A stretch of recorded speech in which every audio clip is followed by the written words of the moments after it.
Who's doing the recap? Yeah, who wants to do the recap? You do that while I'm getting things ready.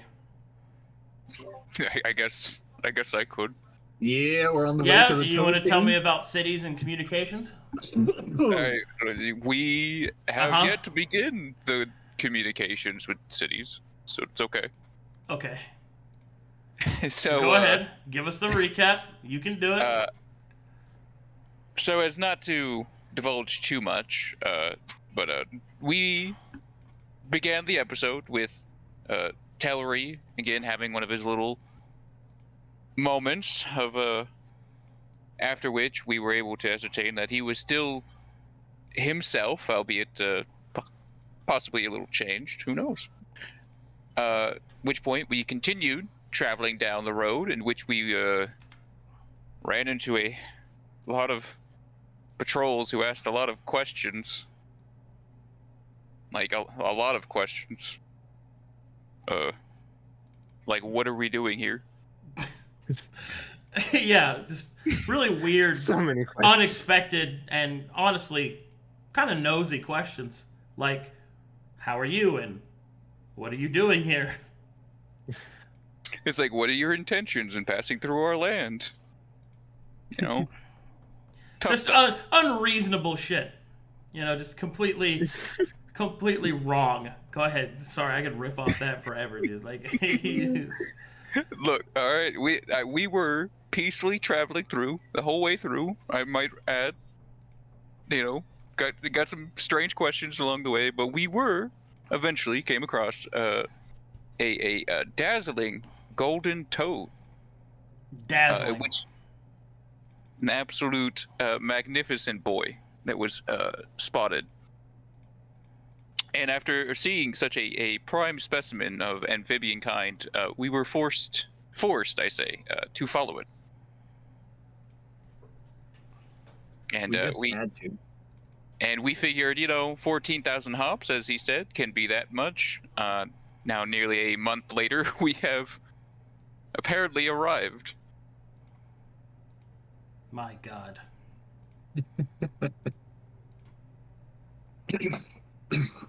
At the fortuitous location. What? That chapter of the saga is called Of Mice and Men, brought to you by Gruul. It was the best of times. Look, all right, you're the poet. I wouldn't. I wouldn't like say that. Oh, I poor Marlowe. call myself a poet. Yeah, what are you gonna do? Call yourself a poet? Okay, No. so here's what I gotta know before we get things started. What is everyone's alignments? Neutral evil for Chrome. Neutral good. Okay. Can I still be chaotic good? Or am I not? I was lawful good before. You are chaotic good now, and that's Chaotic good. Fair enough. That's me being merciful. Haven't done evil yet. Good. Marlowe's true neutral. Okay. Lawful neutral. Okay. Next things first. Who here has persuasion trained? Yeah, I Marlowe. believe I do as well. Nope. Good. These things will be important, as you are about to enter that most honorable and holy of places, the realm of the Toad King. There are expectations, I should remind you. Many expectations. Who are there? Did the golden page tell us this? Or we just... No! Going in blind after a month. I just want to know where you guys are at, that's all. All right. I'm at the brink of apathy and true exhaustion. I'm at The golden page tell us anything about where we're going while we're traveling with him for a month, or is Yeah, he like you one of can those ask. silent walkers? You can ask him questions. If you have any, now would be the time to do it.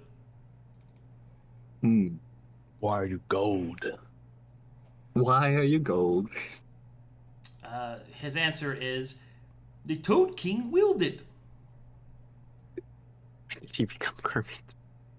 All frogs are Kermit. No, Oh, it's no. simple.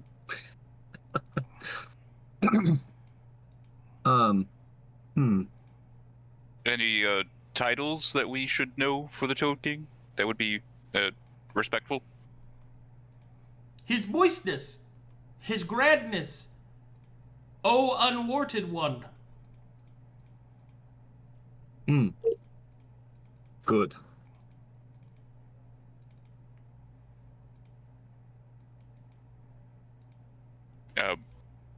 Any should we give him presents as respect or something of the sort?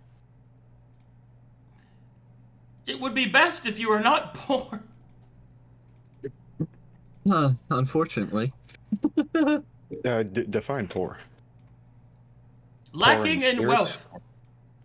How much? Well, All right, define wealth. Being devoid of many needs and wants. oh. I'm fairly rich then. Yeah, I'm alright. Devoid of needs and wants? Yes. Oh, okay. I mean, I want things, Can you but buy I'm it? not like, yeah. All of it? Well, not all of it. Then you are poor. Unfortunate. Unfortunate. My God. Dude. Oh, jeez. Okay, I'm almost Yeah, ready. see, when I thought about whether I could ask questions, I didn't really think about what questions I would ask. Ah, I see. So here I am. A classic dilemma. Yes. Mm-hmm. You could ask anything you want. Oh, Huh. Good. Oh, didn't think I'd get this far. what do I want to know? I was so hoping Alakan would be like my mom and my dad. You're like, where did you come from? That would have been. So, as a king, what exactly is his domain? My lord and liege is instructed and entrusted by the Feywilds to rule over all the wild things of Eastern Corvallis. The Feywild? Indeed! Could you explain that? No! All right. He's the flop to the top, Gruul. He's the flop to the top. I mean, I understand. You know, he gave the answer. I accepted it. Yeah. What's the place druids talk about when they get fucked up? I'm like pretty 50-50 on it actually existing. All Wait, right. oh, even you don't know the weird thing we mentioned about? Okay. Usually you know all about it. Usually Marlowe does know all the weird things. I could probably tell you a million things, but maybe 1% of them are true or even useful to the conversation. Don't. And this page still might be, you know. Wouldn't that be just be most information is pretty useless until you need it? That's a different discussion. Disagree. All right. Eventually, your journey takes you to the domain of the Toad King. Are you guys fucking ready? Yeah. Oh boy. Here Vibrating. Yes, yes, yes. Chamber, you better be watching. I'm pretty sure he's there. Yeah, he here. 3 weeks in this miserable swamp. I can't wait for fall. Knarh, I just want to say this real quick. I appreciate you having faith in my judgment against your better judgment. So, I'll do my best to help you. Well, help your leap of faith. Okay, I'm gonna be tell you worthwhile. again, don't try to explain every single word of your sentence. Just say, hey, thanks. Keep it short and simple, okay? Thanks. Okay. Knarh, you've Good. gotten so grouchy since you read in those books about how magic works. Are you okay?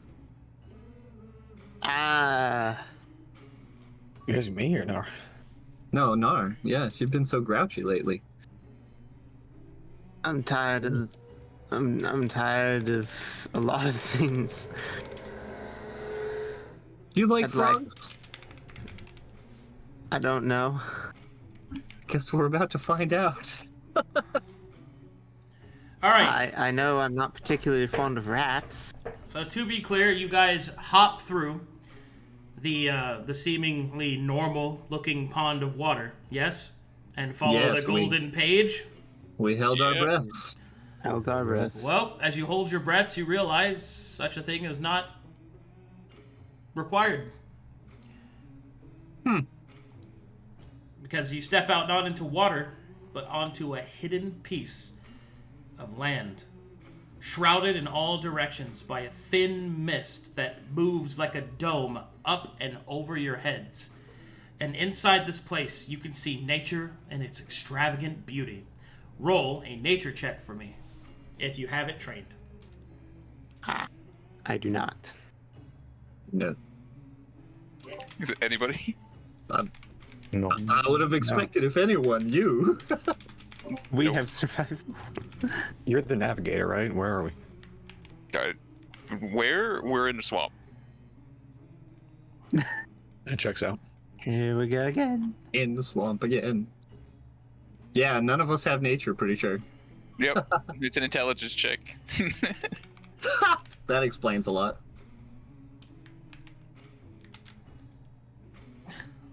We get two skills, right? Your class one, and you get racial one, maybe? Okay. Yeah. Oh, and Wanderer. Wanderer gives you one. Oh, God. So all of your time in nature was not spent learning about nature, Gruul, is what you're saying. Well, no, it's more about hunting and tracking down prey. Like, I understand some things. Mostly navigation. All right. I hope this isn't something that'll come back to bite us. How many times did we say that last session?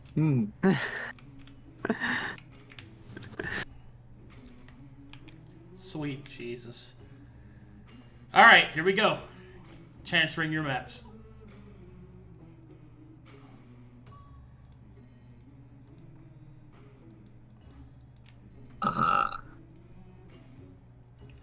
Behold, Ooh. the golden page.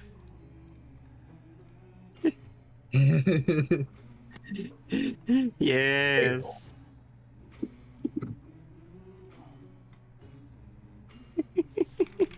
My God, this man is bejeweled. So shiny. You got bigger arms than me. All right. I take it you will follow the golden page. Yes. All right, he will hop to here. As your party follows behind him, you will see that all around you nature grows in wild, almost colorful abandon. You can see flowers, you can see butterflies, other strange, possibly heretical creatures as well.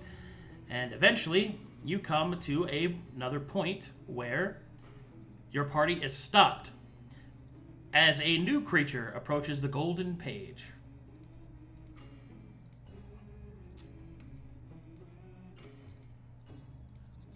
And you see this creature.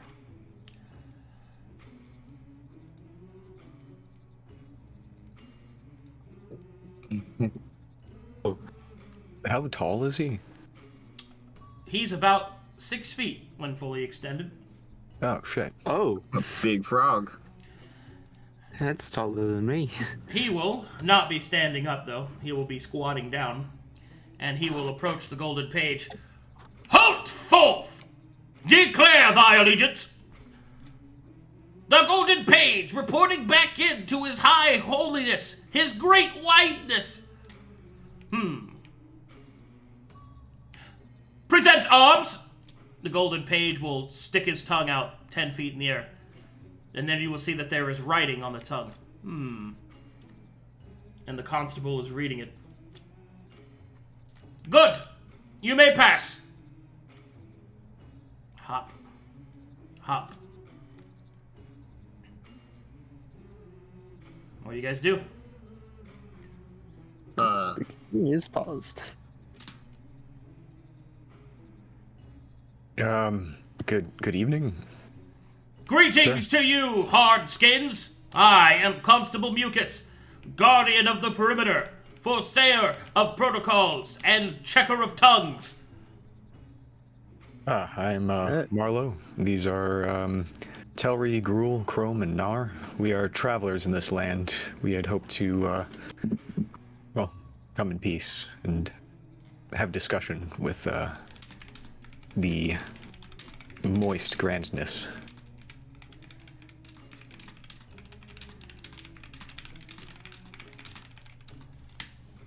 Constable Mucus will take a moment to analyze that, and then he will hop forward. Present your tongue for reading. All right, Marlowe will kind of... Oh, he's 6 feet tall. Yeah, he'll stick his tongue out. Okay, I'll give that an old read. You may pass. I kind of like that. Fuck. Next. Oh, guess I'll go up next. State your name. Gruul Stonehead. Tongue. You'll stick it out for him. You are far too soaked to stand in front of the might of the Toad King. Prepare for drying. He will summon forth wind and will dry you out a little bit. Present tongue. Or Yes. do I have to translate? Okay, cool. He's speaking common. Alright. He'll present tongue, I guess. You are appropriately moist. Enter. Interesting folk. Next. I'll go. I am Chrome. Ah, you may pass. Oh, okay. Next. That was He doesn't even ask to see your tongue. I'm Telry. Do I need the tongue? Oh, Present tongue. Bleh. It's the helmet, I'm telling you. oh yeah. Constable will move over here and will grab a bucket.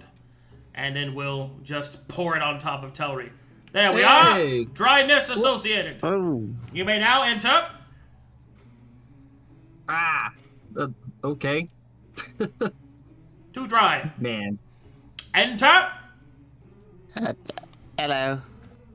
State your name. Knarh house root. Mm-hmm. Eh, And you go. ah, thank you. All right. The constable will stay on watch as the golden page leads you further into the kingdom of his great wideness. What's with the tongue and I didn't show it? One's tongue is the representation of one's entire identity. So you didn't need to see mine to know who I was? No, for you wear it on the outside of your flesh. And the bucket. Okay. Ah, the bucket is because you were too dry. What does that even mean? You shall see, for we are soon within his great wideness's presence. It's like the opposite of moist, I think. Wait, but You I was approach too quickly! moist. Oh, You must be summoned. oh. Oh. O great and mighty one! Your page stands before you, golden and awaiting thy judgment. Oh, God. Here we go.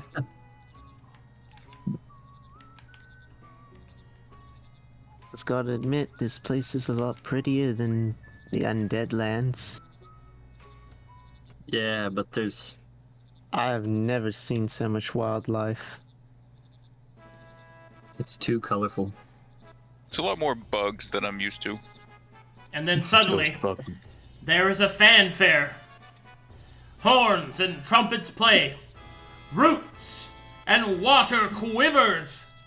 The entirety of the area begins to shake as the sound of a resounding and echoing hop can be heard. I love this music.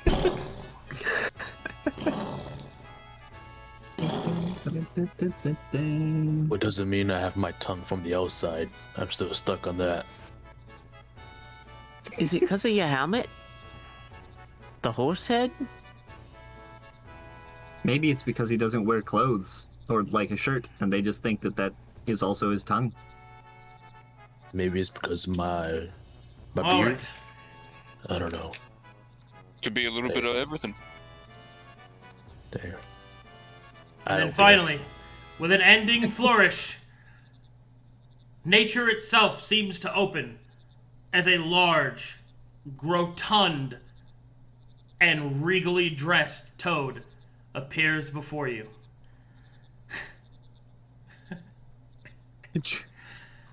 Oh, God. Gaze. Though you are not worthy, still you are bidden to look upon Gordicius, the Wide, the Toad King. Ah, he's so handsome. Oh good. my Wide God. one. Look at him, dude. Look at him, bro. Great The little wide details, you gotta soak them in, man. Oh, yeah. Take a long Bro. look. Those eyes, bro, got me hypnotized. Man, I'm just looking at those cufflinks. Sick nasty. right? Whew. All That right. was a pretty thing. Greetings and salutations to you. I am Odysseus, the Wide, the Toad King. The Golden Page has sent me many messages through his moist speech. It has arrived ahead of your time, travelers. You and I shall have to finish our business elsewise, O Golden Page.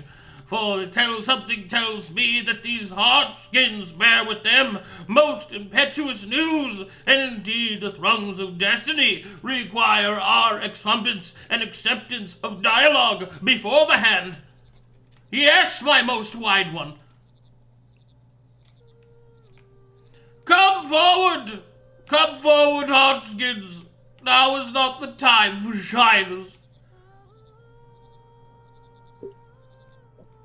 Whom amongst you bears the burden of leadership, that I might speak to them as a fellow lord? I believe, well, none of us here are lords, as far as I can tell. Unfortunate. I would like to say, greetings, Gordicius, your moistness, greatness. And you are? Marlowe, a bard. I see. One of the performer's variety. Very good. Do you speak for this band of hard skins? I do not, but I do speak for our mutual venture, which has put us in the path of your kingdom. Indeed. Please, tell me what you have to say.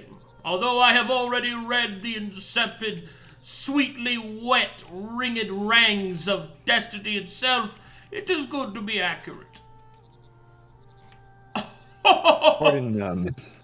Pardon the hasteness of my question, but I would like to ask, is this where we are now, is this a domain of consciousness, or is there a physicality to this place?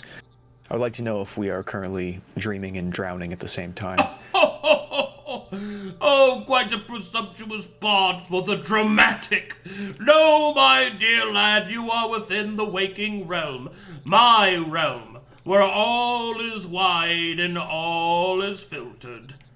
Fear not, you are safe from the church's impetuous gaze here, for here you are moist. Here you are stuck to the very fronds of nature. Here you are safe within my domain. But I sense doubt within your mind. I shall demonstrate my power and prowess. Toad Knights at my side! They come knights? No, he said Toad Knights.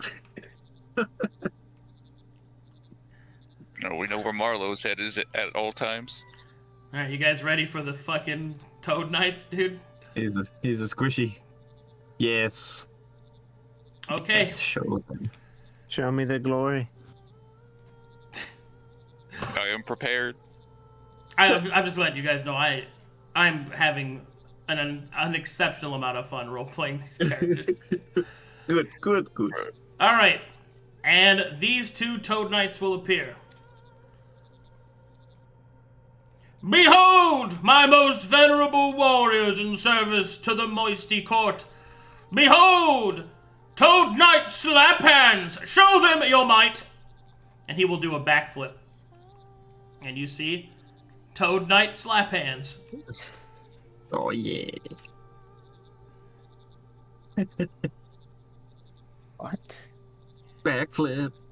And the other most powerful warrior of my court, the ever honorable Moisty Boy, present your arms. And this is Moisty Boy. Oh my goodness. That axe! That guy did Is a a- backflip in full armor. I'm The impressed. lily packs. You have nothing to fear, travelers. You are within the safety of the most powerful amphibious warriors found within the confines of humidity. Now, speak. Hop. I see. You are My- silenced by the awe of the mighty Toad King. I will Oh, give yeah, you looking at I everybody. will give you a moment to recover. I am quite odd, your moistness. We came, because the Golden Page told us that you knew all about these lands, and as we were entering this domain, it was agreed upon by the majority of us that, speaking to you as we entered your lands would be the wisest course of action. Indeed. Wisdom is found frothing beneath the waters of my mighty girth. You may sup of its suds. Ask away. I'm sorry, that was gross. But To begin, I might share how we crossed paths. See, we are headed to a city called Aldafife in the north, and Yeah. then soon to be beyond that to the Barrow King's lair. There's rumor there of a saga that is of the utmost value to the Bard's College. Are you familiar with the Bard's College? of course I know of the Bard's College. I have 2 of your trained ilk amongst my court. Would you like to meet them? Oh, that. Good! Then you shall meet them. Yes. Behold, the most beautiful frogcubines of the entire moist court, my personal accoutrements and trained dancers in the holy bardic arts. Marlowe, Frog. did he just say frog gun? Yes, frogcubines. All right. Marlowe will blush and then bow. These two individuals will appear and will give you a deep bow.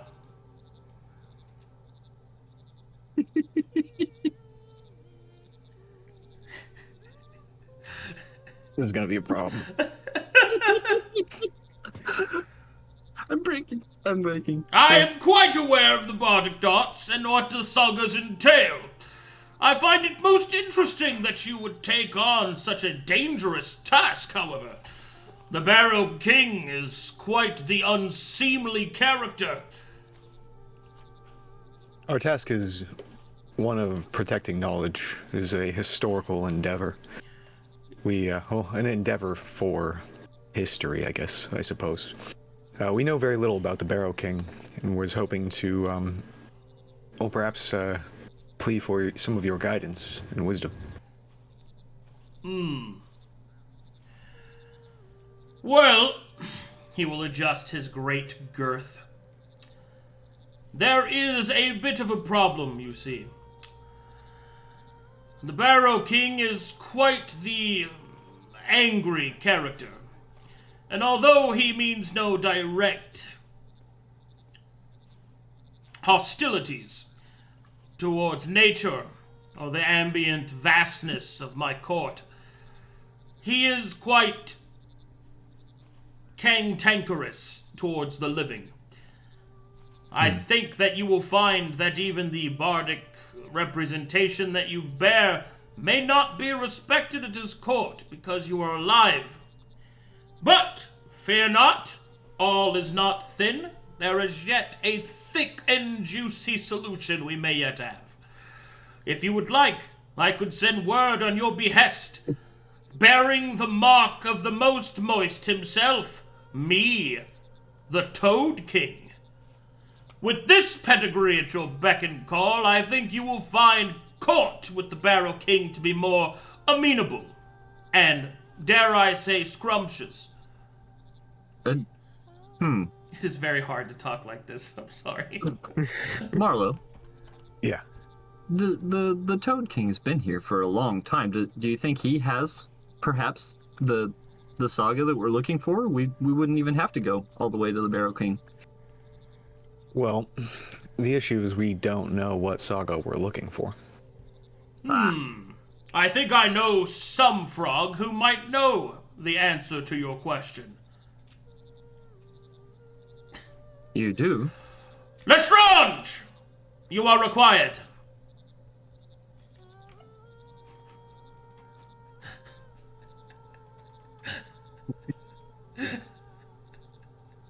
There's so many of them. They just keep coming. All right, and you will see this creature appear as the frog cubines take their place in the back. This creature will appear before the Toad King. You have summoned me, my lord. Ah, there you are, Lestrange. All right, this is in Toadstigator, Lestrange. What a name. Good name. Excellent. Excellent name, my lord. It seems that these hardskins are seeking the sagas of their people. Tell me, what have your Toadstigations uncovered? I will tell you what I can, my lord. It seems that the Barrow King has not stopped growing in his power. I think that he is going to be seeking much, much more. I have seen skirmishes on the lines of his perimeter, and I have also seen his great horns summon forth several of his armies. I suspect that he protects something at the center of his court. It is unclear as to whether or not it is the saga that they are looking for, but it's most likely going to be within the court. Something that the Barrow King, I suspect, will not be so easily parted with. And what saga do you believe it to be in Toadstigator Lestrange? Well, my lord, from my contorting research, I think I have found out that it is one of two sagas. It is either the Saga of Awakening, or it is this Saga of Loss. Make me an Arcana check or History check, Marlowe. Do history. Trained? Normal? Trained, yep. With a 12, you've heard of both of those sagas. You don't know exactly what they're about, but either one of them would be a wonderful find for the Bard's College. Specifically, the little bit that you do know is that the Saga of Loss depicts it basically lists off the important characters that have died in the founding of Corvinus, which would be very interesting to know, as many of the historical documents are unclear as to who died and when. Most notably, when Matheria ascended, quotations, is oftentimes argued among scholars because there are different points in which her ascension could be calculated. And the other one, which is the Saga of Awakening, is a very interesting one indeed, because the Saga of Awakening is supposed to be something that hasn't happened yet. The prophecy, essentially? A prophetic saga, which is rare.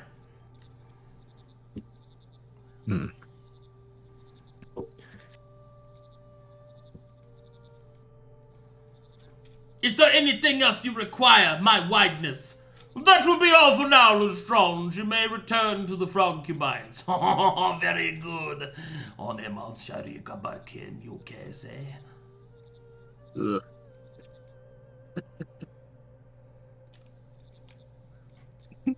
Your graciousness and unwarded one has been not lost upon me. You've been very kind to us, despite us being strangers. Kindness is one of the old laws, my boy, to greet one's guests, and you are guests within my court, and so far have conducted yourself within that of involvement. Not a single caretail tale out of place, and only as moist as far as I can see. I insist that you and your companions sup with me tonight. Rest within the foiling callows of my mighty girth, so that you might be fully rested for your journeys ahead. Oh, we appreciate this, my lord. No, You it'd are be most welcome, small strange child of Hardskins. We would be most honored. Your moist one. Very good indeed. Is there anything else that you would like to request of the frothy wisdom of my underwater? Marlowe will make eye contact with everybody. Oh, Yeah. well, there was mentions of a place called the Feywild, I guess that this is. I've heard stories of spirits. Is that related? Ah, you speak of the Feywild. Yes, it is a different plane of existence, where the first bits of life are rumored to be from, and recently rebuilt by the Empress of the Shadowfell. It is a long and industrious story, filled with peril, darkness, pain, and love. But essentially, it is where that I am from. For you see, I am the only amongst my court that is not from this wonderful plane, this continent that you know of. Yes, that is correct. I come from the Feywild, which is oftentimes referred to in the vernacular of the common as the sun. The sun? Like the light in the sky? Indeed! Kind of point. The focal Can I point of see it all right here? light and life. My eyes. Wait, Okay. so you're from the sun? Indeed! Well, not the weirdest thing I've heard. Dude, I was what- told that the sun was a chariot. By who? Let me guess, one of your bardic companions with a penchant for the dramatic. Don't be silly, my boy. Don't believe in such wild stories that the sun is a chariot or that it is a ball of plasmic fire millions of miles away. No, the sun is a plane of existence full of verdant forests, trees, and bandersnatches. Honestly, being a very shiny place makes more sense than the rest of those things. I like the chariot one, but you know, I guess. Oh, go ahead, Crow. Go ahead. I have a question. Is the valve here thin? For The one to valve? enter? The valve. The Oh, the one to veil. enter, You mean the veil? Veil. Yes. Apologies. Oh, okay. That's good to know. It is thin. Why? being as we are guests, oh, sorry, continue, Chrome. Yes, why? I've seen the so-called Rainbow Bridge, and You have seen the great bridge of warriors. I knew there was a reason why the constable did not check your tongue. You carry it upon your person, oh dear warrior. Your outward veneer is completely and utterly honest, devoid of any sort of self-deception. Why, The very armor you wear is indicative of your constant stallion approach. To have seen the Rainbow Bridge is to experience the soul outside of your own body. Hallowed is your warrior presence, and thankful the court is to have it as an ally upon our swampy froth.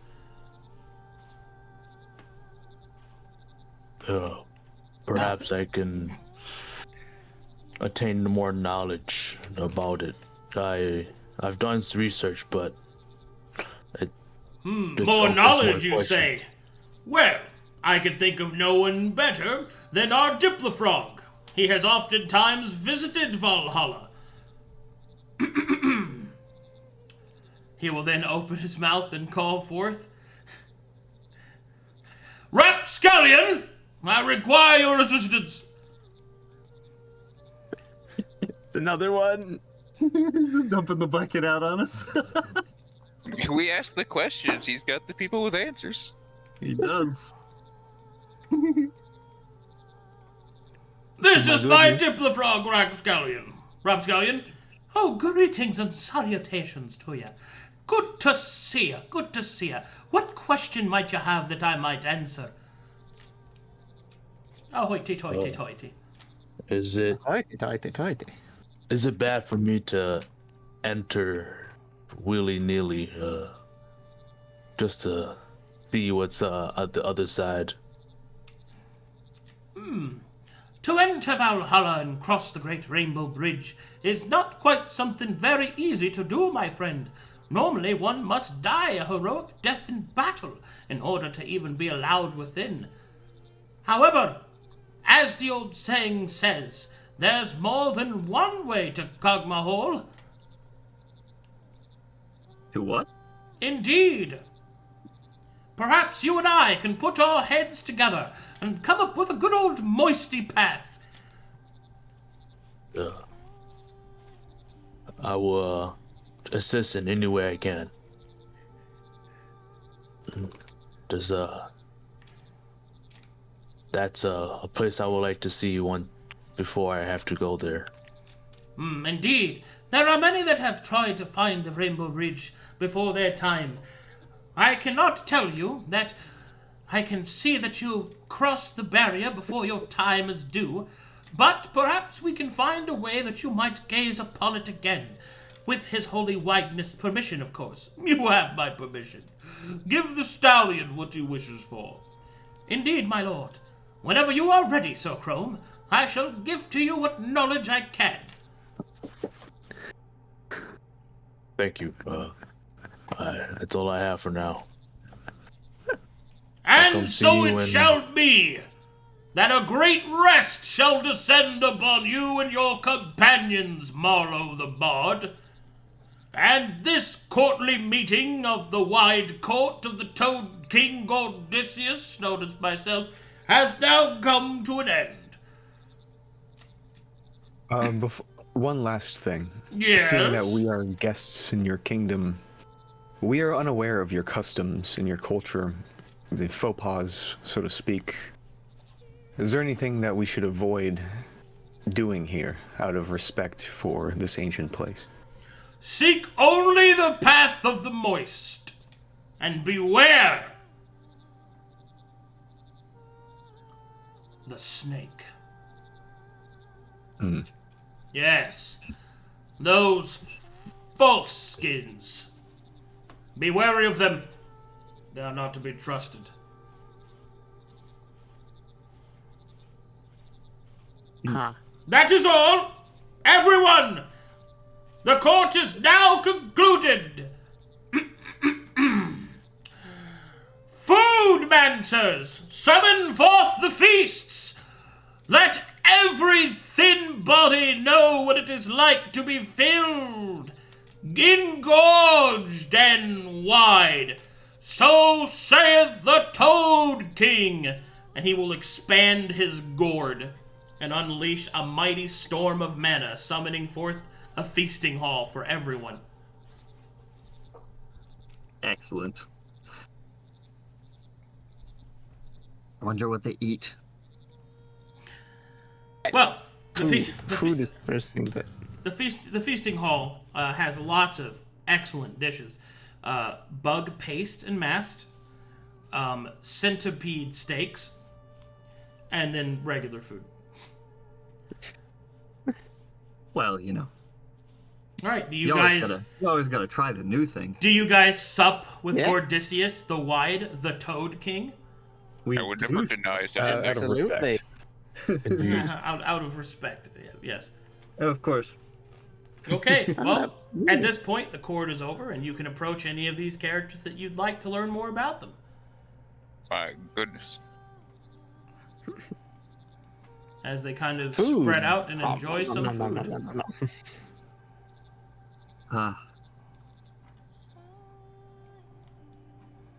My goodness. Well, seeing that is a good place of rest, I figured we should eat and then perhaps seek out as much information and reconvene before we have to rest for the night. Yeah. Agreed. Yeah, sure. Crunch, crunch, crunch, crunch. Now I've got to think of questions. What's our goal exactly? We're trying to find information about the Barrow King and how to navigate that, but apparently now we have the Toad King's seal, so that should be easier. Yes. True, that doesn't solve everything. We still have to put in the long-legged work, so to speak. Getting there, and then allegedly he has a scroll. We take it, bring it back to Milla, job done. All right. We going to attempt diplomacy at first, or are we gonna? Unless you are confident in challenging a undead lord, then I suggest diplomacy. I think that's our only option. Alright. Just, double checking. Shit.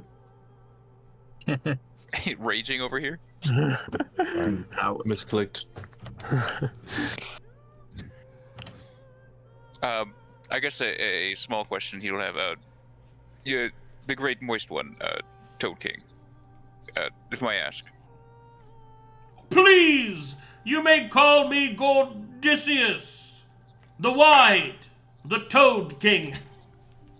Ah, yes, Odysseus, the Wide, the Toad King. I guess a smaller, somber tone. I am from the the Whites. Oh god, I'm messing myself up. Sorry. Do you need a moment to compose yourself? Apparently. I am from the Ice Flows. Yes. And I have not met. Well, I guess it would be insulting to say anyone could be close to your splendor, but no beings who have. Well, I've never met another Fae, a creature I think you called it. Another talking animal, I guess, is the only reference I have. And I have traveled decades across the land. Is the suppression of your people so great?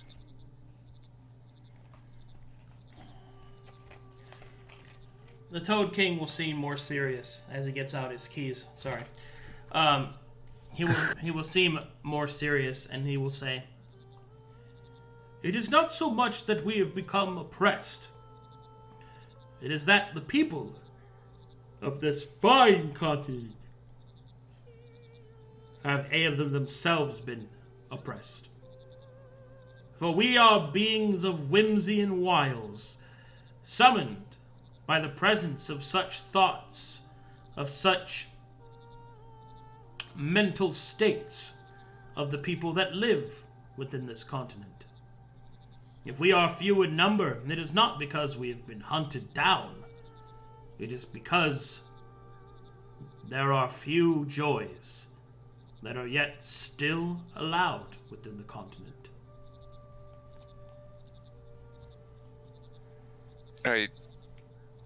Few joys? Indeed, we are fueled and nourished by whimsy and joy and the madness of life, the chaos that lies within. Such a place is overabundant in order, joyless and gray. He will look kind of sad. Is there... Well, has there been those who've attempted to, I don't know, bring back the old ways? Yes, there have been many. My brother to the west has seen to it. He is younger. He is angrier than I. He seeks to drive the druids into rebellion long after the rebellion has failed. My brother's path is... well, let us just say that there is a time for violence, but there is a time for peace. And there has long since been no peace within this place.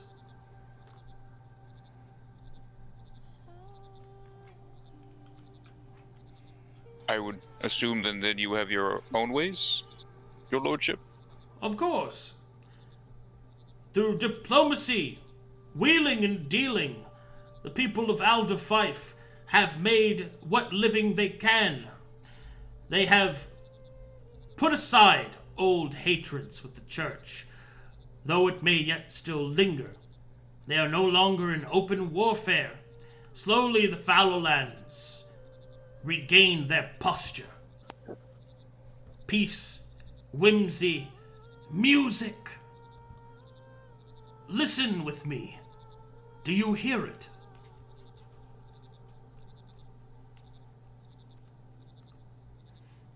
I hear it. Do you try to listen, Gruul? Yeah, he tries to listen. Alright. Primeval awareness activates of its own accord. And you are suddenly aware as to what the Toad King speaks of. Alright, get out your lore pens, because I'm about to drop a fucking lot of it. Dun, dun, dun. Oh god. Oh, yes. Right. Y'all ready to learn? Mm-hmm. I am ready.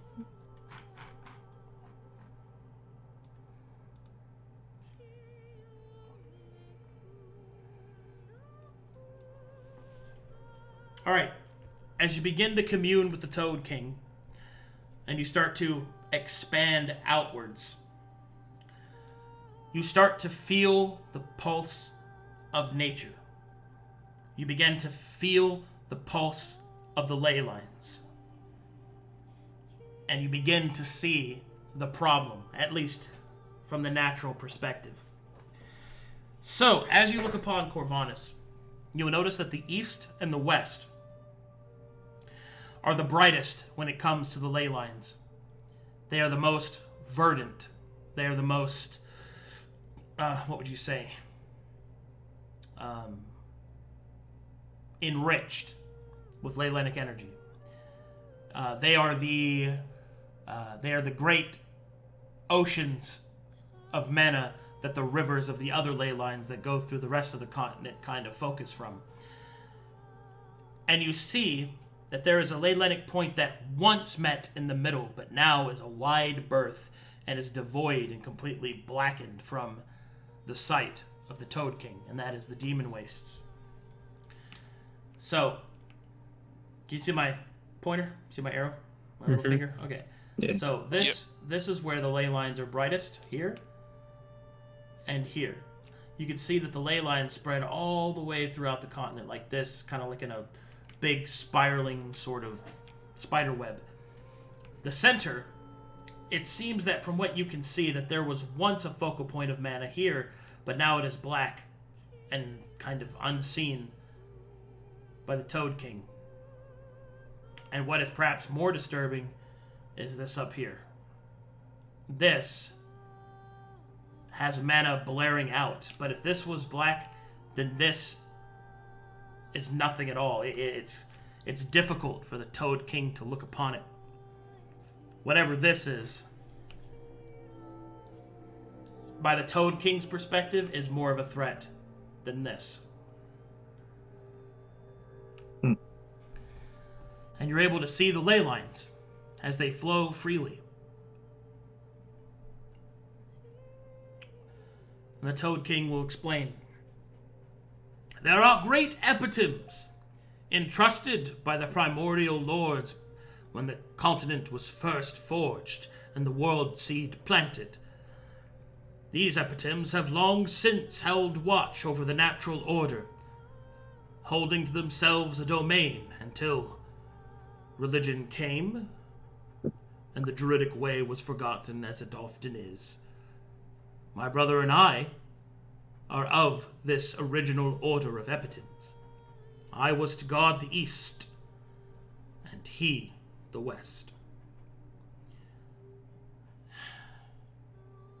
And yet now, in an eye blink of 500 years, the continent has been torn asunder by war, by prejudice, and by ignorance. Unfortunate.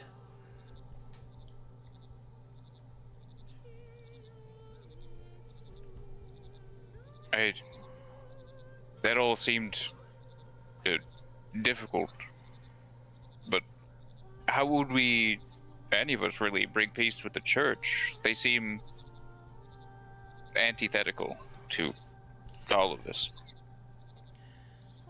The church, I believe, is not the problem. At least, not inherently. It is simply a symptom of a greater problem. And that is the problem of the heart. That all peoples share. Their greed, their fear, their industrious minds, constantly ambitious for more, while forgetting what they already have. It is with heavy heart that I think to how much the people of Corvinus wished, and yet how little of it was ever enough. I do not know if this land will ever know true peace, like the peace of that of the Feywild. But I do know one thing. If the Barrow King is allowed to regain his strength, there will be war. And with war, the last of the whimsy of this continent will die. My court will cease to exist. My brothers will grow, and he will destroy himself. To us, it is a natural state of seelie and unseelie, of light and dark. But to the people of Corvinus, I fear that the shadows that come this time will demand a much heavier toll than the one performed by the church to prevent it.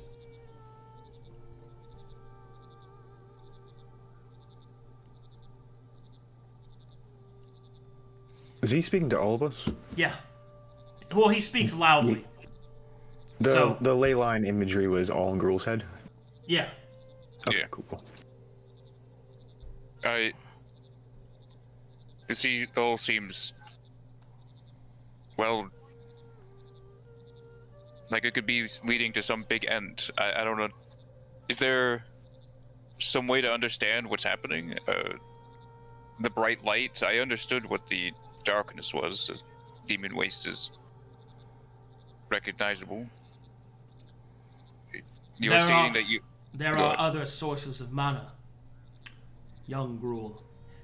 Sources that only the unwise would use. Sources from another world.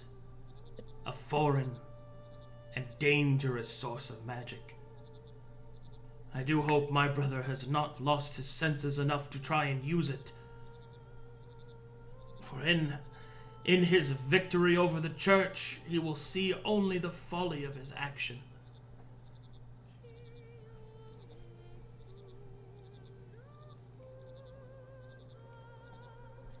Then perhaps we could bring your court into power. Raise your banners. To be expected of a mortal and ambitious mind. What you do not realize, young Gruul, is that violence, a military response, will not gain us what we need. We are to raise our swords only to defend, never to attack. For if we attack, more darkness, pain, and less whimsy and joy will be in the world.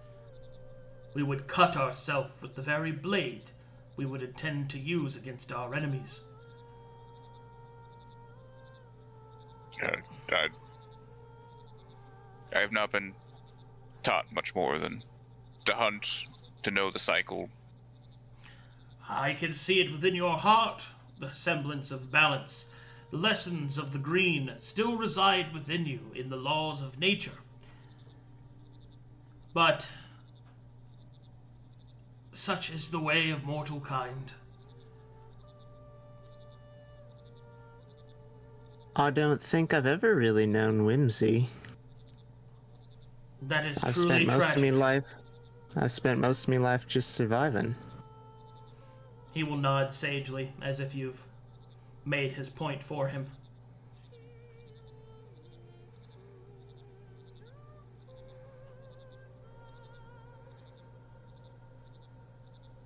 Nobody's happy, so they can't be. But it's been more now. There's a lot of, well, I guess that's pride. But they have been rising into their own, becoming more of who they are. Does that help, or is that something else? But tension grows, Gruul. They're gearing up for war. That's the opposite of what we need again. Right. What are we supposed to do? Just let it happen? As opposed to what? Single-handedly stopping it from happening. This isn't our choice to make. We have a task. Well, he spoke of diplomacy. As long as the fight never happens. He as much as said that there will always be a fight, that people will always be fighting each other.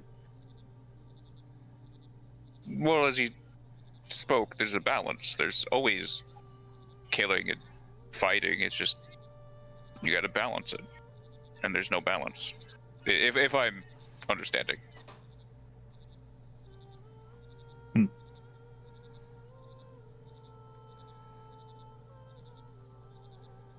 We have to find some way to, I guess, to find a way for people to be happy without fighting. Gruul, you spoke of the ley lines. Did you see something? Yes. For a moment, he connected me to all of them, I guess is the best way to put it. They are everywhere, and there are some more dangerous ones. Probably know of the Demon Rift, but there's one in the west. I'm not really sure what it was, but it was bright. Too bright, really. Best way I can put it. Huh. You'd be able to recreate it on a map. Marlowe will hand you a quill and a map. Yeah, he'll just point off to the top corner of the world, kind of. Scribble in a spider web. I'm not even sure if that island's on any That's. official I was maps. just about to ask that. Yeah, is that on the map? Not any of the maps you have. Yeah, he'll point out in the middle of the ocean where it should be. Somewhere over here, I think. Just a bright light. As I say, it's too bright. As in, like, it's a problem. How, I don't know. I'm not a caster. I don't understand what it means if there's a lot of mana or whatever it is somewhere. Well, if it's anything like what I learned, it's overflowing. Right? Is that a Great problem? great wide one. There's a problem with the ley lines, isn't there? Indeed. There's too much mana? It is not so much that there is too much. Well, it is that the mana does not find where it belongs. The ancient guardians of the mana fluctuations, the druids, have been killed. They've been destroyed. This is what my little brother does not understand. Even in victory, there is still loss. There are too few druids to fight in his war. With each druid lost, yet another circle suffers. It will not be long before the ley lines get to a point that they cannot recover. And then it happens. What happens? The ancients return. The agents? Yes, Who are these ancients you speak of? We are unfamiliar, at least I am. you guys are probably going to want to write this next part down. Gotcha.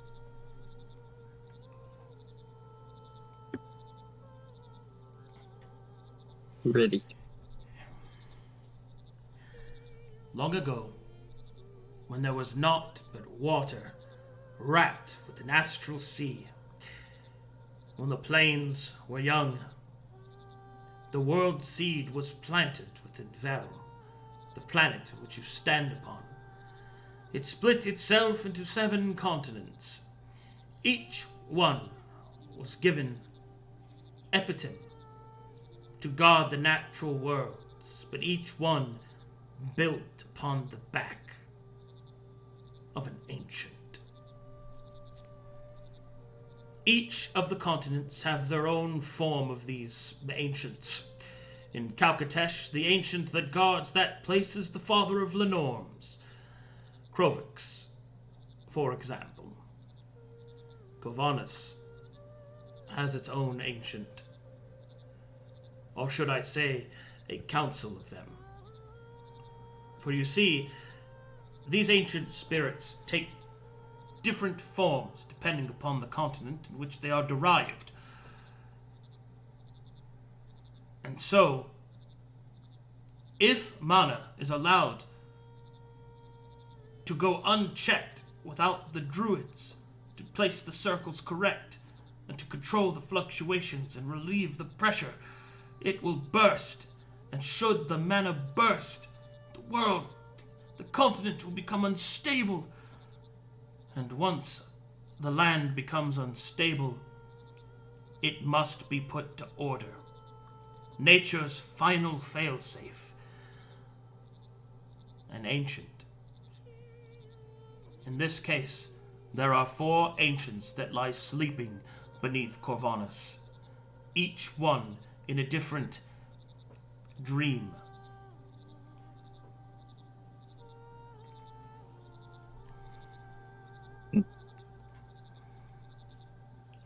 Their names are...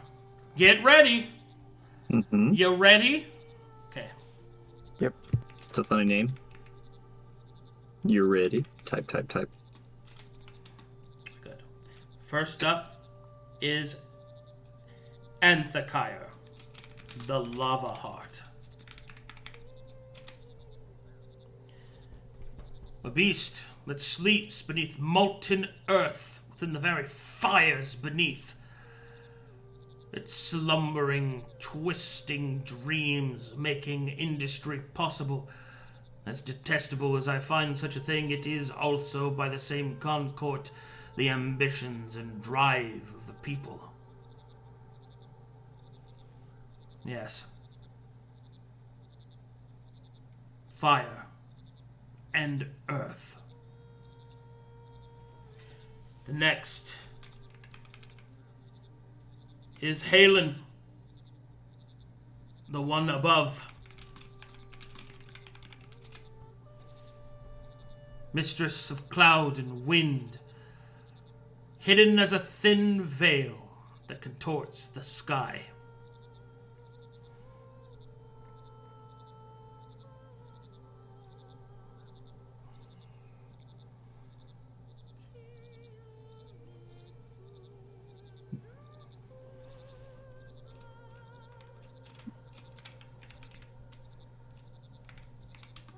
The next is Josiah, the Watcher in wood and shadow.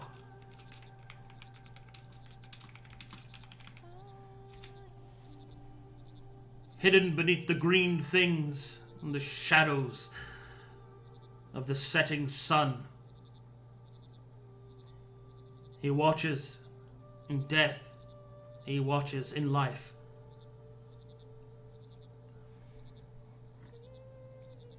And then finally,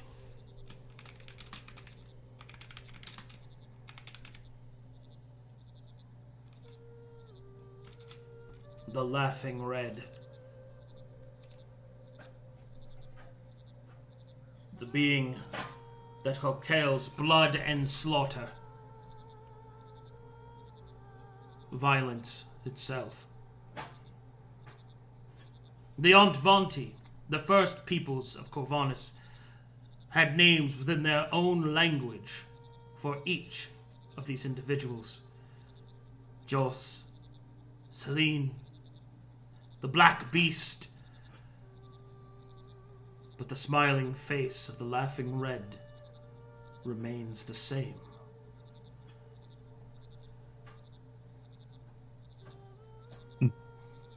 And so, the ancients are always watching.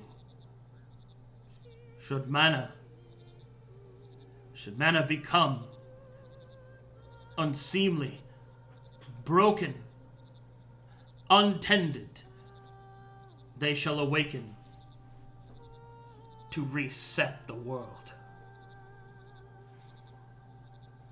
Reset as in start from scratch? Indeed. If mana becomes unbidden, the world will become twisted, and they shall see that it is set right, and they shall do so without any regard to the people that live upon it. They are not evil or good, or any of these moralistic terms. They are nature incarnate. A tornado is not evil, but yet the wind still blows. The rain has no disdain for you, but yet it will still fall. Flooding waters, raging storms, fire breaking earth. And then the Laughing Red's laughter for all that remain, culling all populations, ensuring that the new forged world with its finite resources is not overeaten.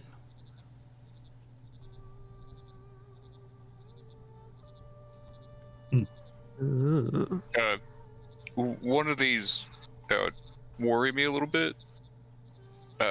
One Lava of them heart. worries you? Well, this lava heart one. During our travels, we might have run into a giant lava-spitting flying centipede. Ah, you refer to the Remharez, a child of Anthakaya. Oh, that was a child? Indeed. Comparatively. Oh. Oh, it ate Gruul's hand. It ate your hand. Oh, we Looks at Gruul. came upon a hunting party. But you have a hand. He'll look down at your hands. My hand? He'll pull up the stub and the other one. I could have sworn you had both. What is that device that you have? He's referring to your prosthetic. A hook. Oh, it's a hook. It What? lets me- A prosthetic in my presence? Most dry indeed. I shall not have it. Gruul, your hand is healed. Huh? But wait, you could What in the blazes? just do that? Indeed, I am the Toad King.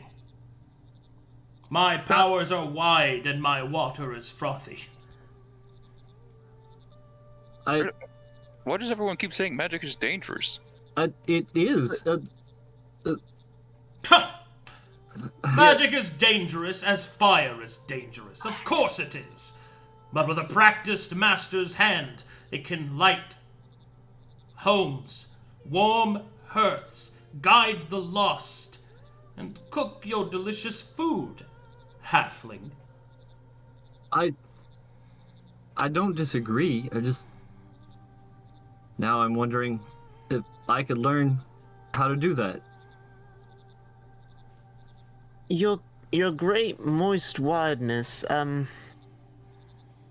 if everything's overflowing and that's where I feel it's dangerous to use magic. If I use too much of it, I start spilling over with magic. Indeed, because the many locked and repressed Leylinic structures beneath you now have open import. It takes great training and practice to open oneself to mana without it overflowing. You are like a spigot and a barrel of infinite water. Each time you call upon magic, you twist the handle a little bit more. When you get far enough down this path, the water flows unstoppable. The spigot breaks. Indeed. Does it? I've not witnessed this happen in person, but I've heard of it. Is there a way back? Like if you go past the threshold, what does one do to come back from it? Indeed, there are many things one can do, such as being level 4. I'm sorry. Well, yes. But... I'm sorry. That was for me. I was curious though. Is it just level 4, Milo? Gruul too happy over here just playing with his crossbow again. I mean, do we simply say we do go all the way and say Knarh is pushed to the limit, and is she going to be spilling forever? Is there something we Forever? can do? No, she's far more likely to die than to spill forever. But there are ways. Just kind of goes. That's not better. There are ways to control one's valve, if you will, one's expultations. It takes great training and focus and practice. Hence why the current synopsis of sorcerous kinds of individuals within Corvinus is such a problem. They are not allowed to practice, and so the very thing that the church wishes to prevent becomes a self-fulfilling prophecy. He'll then stroke his mustache. It's a very fine mustache. Thank you, I stole it myself. I take it, oh, pardon me. Before I get ahead of myself, may we speak the names of gods in your domain? You may speak whatever truth you wish, as long as it is not the prevalence of snakes! Oh, okay. I think I understand that very well. I take it that Matheria was well aware of the ancients. I presume that because the actions in the sagas that she took makes more sense if that were the case. Do you know of this? I would suspect that an individual such as Matheria, as learned and in the position that she was, most certainly was aware of them. I dare say that is perhaps why her chosen hands come in an allotment of 4. Bearing some resemblance, at least, of the two that I've met. Indeed.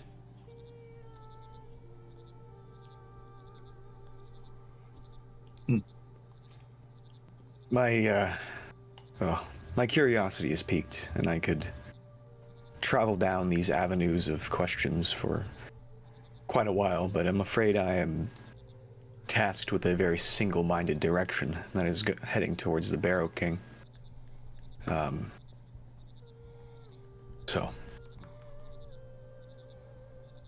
I'll appreciate the time you give us to rest and leave you guys to it. Go forth and rest, eat, become thick.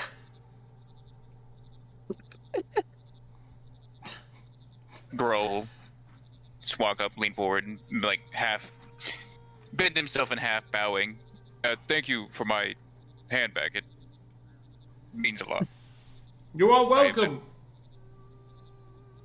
I will try to spread your message. Indeed. Do what you can. Fight from the heart. And fear only the snake. Fear only the Snakes are bad. But I guess I'm gonna remember that. there was a curiosity. Deep in the endless light, we found a hole, and at the bottom of it was an aberration, and I had assumed it was I guess what you call the epitome, the child of him. Can the agents be aberrations? I thought they were unnatural by such things. I know not exactly what you speak of. Apologies. Just strange beings deep underground.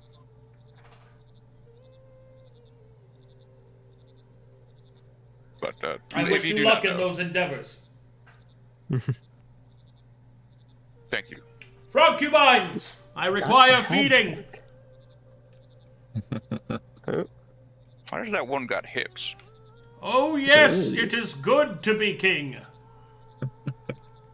He will open his great mouth as they just put food in it. Okay. Trying the new stuff. Centipede steak. Alright, would you guys like to speak to any of the other court members? I would like to speak to this one. But if Chrome's got one first. To Moisty Boy? Go ahead to Lestrange. I like to speak to this one. Okay, we'll split all this up real quick. Go ahead, Chrome. Yeah. I would like to learn the basics of how to enter such a place. I understand that it's maybe impossible, but a chance is a chance. You will nod. How to do what I can. We have archives over the entirety of the different places of the world, all written in fig tree. Come on over. Let me show you. Now, if you see here, it says that only a warrior, and he goes on and on and on and on.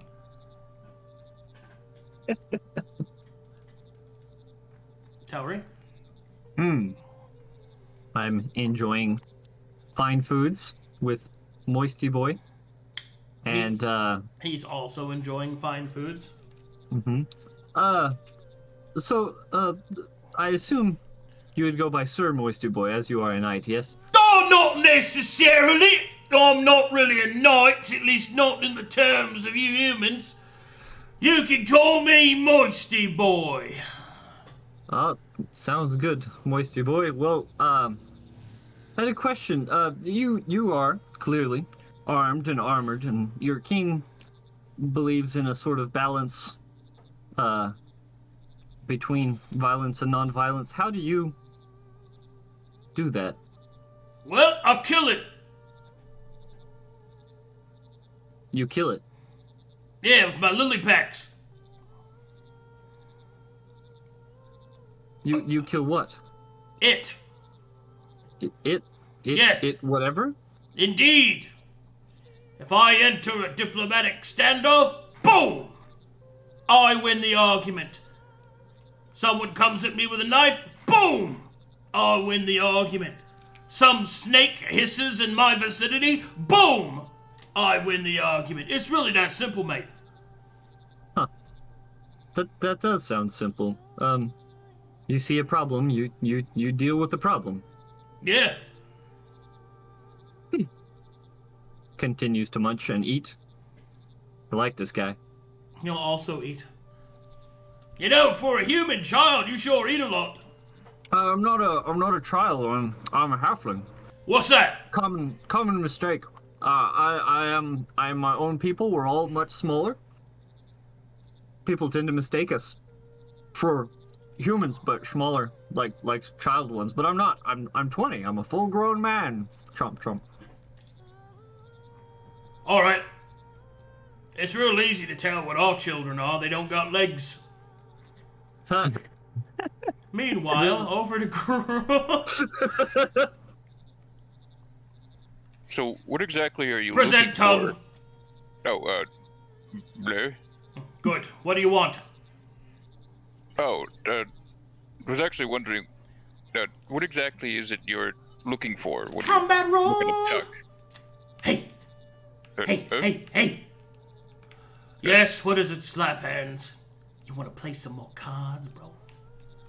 You wanna gamble with slap hands?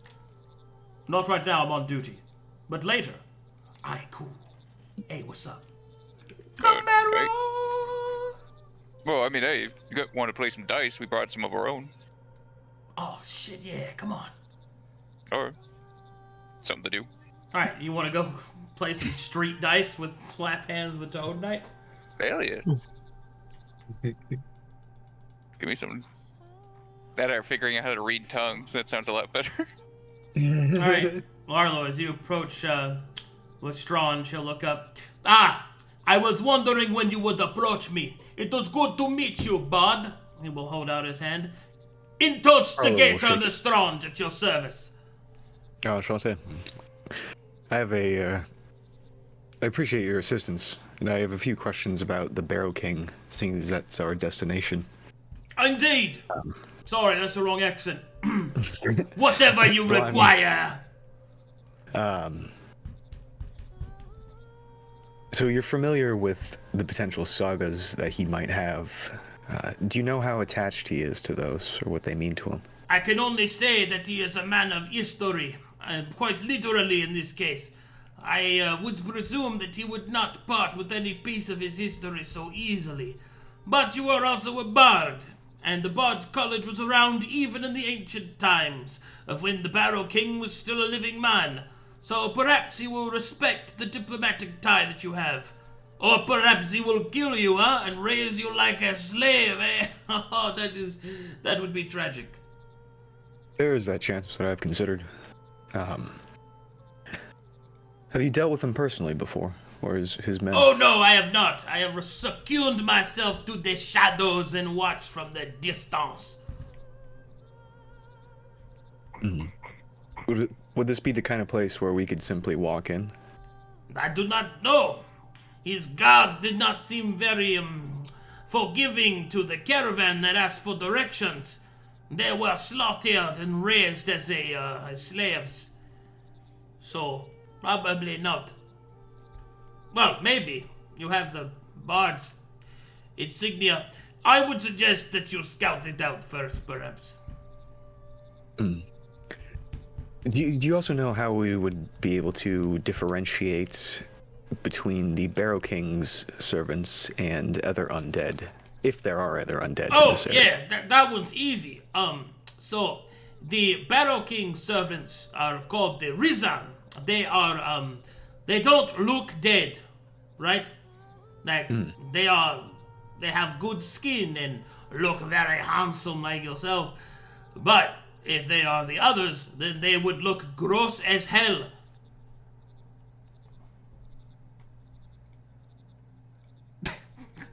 Thank you. I believe that's all the information I need at the moment. You are welcome, mon ami. I will now go back to my flies.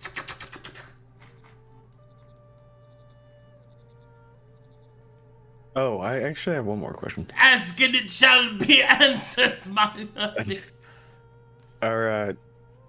Are drugs moist? What do you ask, mon ami? Do you have some drugs? Do you want some drugs? What do you want? Tell Daddy Lestrange all about it. It towards the gate. Both, actually. You want to get I high? was just thinking I could. I'm fucking blasted. You want to get completely destroyed? Huh? I have been working for 6.5 years straight. Very good. Come closer. I will show you how. No, I got the ammunition. No. You do not have this good shit. Alright, he will lean down his head and take a lick, mon ami. Oh, fuck. Give us a taste. Come on. Give us a taste. Does this mix well with other things? Oh, yeah, sure. Give us a lick, mon ami. Come on. Alright, I'm sold. Alright, Marlowe's gonna... Yeah, can I bring my friends? Oh, yes, mon ami. More the merrier, huh?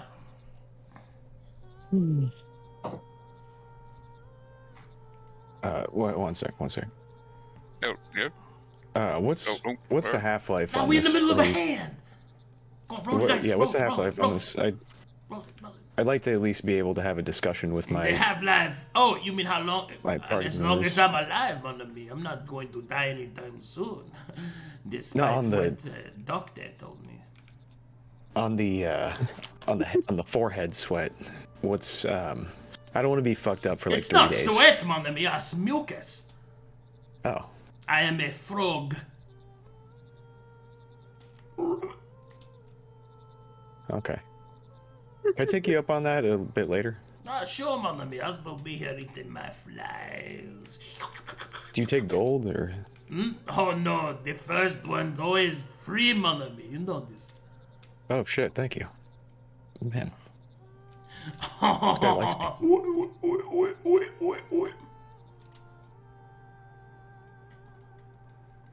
Alright. Go see what Knarh's up to. I'm gonna bond Knarh.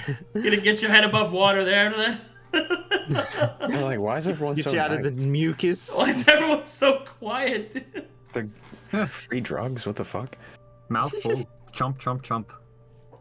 Aside from a centipede steak that I'm just carrying with me and munching on and devouring, I have been exploring and enjoying nature, which is rare for me.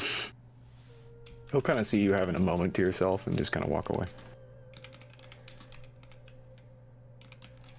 Crunch. Gulp. Are you making Minecraft, like, eating sounds, dude? It is seriously one of the most disturbing eating sounds I've ever heard. Like, it's so bad. Like, this is not how eating works. Before I started drinking something. What is this? The wine, your moistness, graceness. Yes, my dear boy. Frogcubines. Be sure to greet our we, guest. Hop. Marlowe blushes. Might we have a place to set up camp in your domain? Encampment? Oh, my dear boy. His gourd will expand and beds will be summoned for you. You will sleep in comfort. They're lily pad beds. Holy shit. Was that all? Oh, that was it. Yeah, thank you. Are you sure that's all you want? I'm sure if you asked nicely, one of the frogcubines could join you for this evening. Oh, no, I'm married. I'm also quite asexual. Oh, I see! You reproduce by splitting. Of course. Come now, frogcubines. You'll have no effect on him with your wiles, nor on me, for I am too girthy. Now feed me. Nah.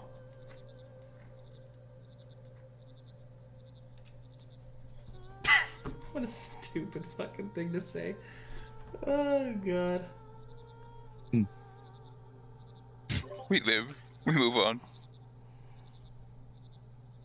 reproduce asexually. 5C. So So I'm you just kind of like, you grabbing like- the boys still, Marlowe, or What's up? you still grabbing the boys, or? Grabbing the boys? I'm peeking over this frog's shoulder for the to drugs? watch this game. Yeah, for the toad licking. Nah, that's the re-up after we get blasted. That's the nightcap. Oh my god. Slide. Marlowe's having a good old sit and think. Did you want a hand there, Telry? No, just watching. How are you guys doing? I said we really watch. We just gotta like get some money. Hey, get some money. Throws the bones. Yeah, come on, don't stare over his shoulder shit. and get in. All right, roll 2d6. All right. Ha! Yeah, that's right. If only we were playing for money. Yeah. What? I'm fine throwing a few pieces in. What kind of money do frogs have? Gold? Really? Yeah, we use currency just like everyone else. Well, technically, we have two different types of currency, but one isn't recognized by mortals. Interesting. Is it mugs? No, it's hugs. Wait, really? Yeah, I That's what, recognize um, hugs. that's what the Feywild uses for currency is hugs. Oh, Yeah. imagine getting paid several hugs. That must take a lot of time. It can, especially with the high rollers. But that's why they enact dryads. You guys really are made of happiness, aren't you? Yeah, dryad hugs are worth more than other hugs, so and depending on how strong the dryad is, how powerful her hugs are. So Telry blushes. it's actually a pretty in-depth currency system that was developed, but you know, who cares? No. I'm gonna drink now. Bye-bye. Oh, So, you want to play with real coin? you asking me? Nah, might as well move on. No, I'm not. How's the hand though? Is it like your actual hand? Is it a frog hand? Are you asking if my hand is webbed? Just curious. I'm really curious. Is my hand webbed? Well, No, I couldn't see it's a from a hand. distance because you're green, and maybe it was a green frog hand, but just a hand. Bro, Huh? this sounds an awful lot like racism. I'm just, you know, You don't like frogs either? it's, They all look it's the same not to you too? Well, no. Well, Well, no, there's like a blue one and a pink one, and uh-huh. And if they were the same color, would you be able to distinguish them? I mean, if I'm honest, I can't really tell the difference between Moisty Boy and Rapscallion, except that Moisty Boy is wearing armor. Moisty They're Boy basically the same person. and Rapscallion. Yeah, They're they're practically the same person. their pretty eyes are in completely different spots on their head. Yeah, but like, Their eyes are on completely different portions of their head. they're frogs. Well, I guess you're more familiar with, you know, wild things and creatures. You're like 3 foot tall. What does that what mean? I'm closer to the bugs? That I look at bugs and frogs more often? I'm going to the what bathroom. Are you saying I'll be there? right back. I'm No. going to the bathroom. What are you trying to say? That there's not a level of distinction between us individuals? Hmm? I'm just, you know, I was just curious about your hand. I'm glad you have it back. I Enjoying this little hole you're digging yourself into? I don't even know what to. Because you said they were different colors, so you could differentiate them. So why couldn't you differentiate me and Chrome? We're different colors. I mixed you guys' name up like twice. We have tops. been on this for, what is it, going on 8 months now, and you have done it once a day. Well, that's. It was 32 times, just saying. To be fair, there's been like a certain amount of I sleep and eat between those times. I think. Yes, and you have now decided to stop calling our names individually because every time you do, you mess it up. You even called me Knarh once. How do you call me Knarh? That's a common slip up. You see, I talk to Nara a lot, and her name is like first on my lips often. That happens. While Have you're ever- looking at me in the eyes. Yeah. You've never done that? Look me in the eye and tell me you've never mixed up somebody's name. You have done it 3 times. With Knarh specifically. Well, sorry if I don't know, man. I've apologized for this, I'm sure, about as many times as I've done it. Mm-hmm. Anyway. Maybe instead of apologizing, you work on it. I'm working on it. I am. I totally am. Knarh's just sinking into the bushes over here, like... Just pet Maybe my you head. should meet our new froggy friends, be able to distinguish them and understand the differences between them. I It would take most people just a glance, but I guess you've got to put a bit more work into it, eh? look. I mean, most of them are very distinct. And yet, you still were able to identify 2 that looked nothing alike and said that they were identical. Yeah, I'll work on it. Also, Yeah. I don't know. Maybe I'm tired. Those lily pads actually look very inviting. Which is a weird thing to say. Well, we have been on the road again for another 3 months going through a swamp, so fair enough.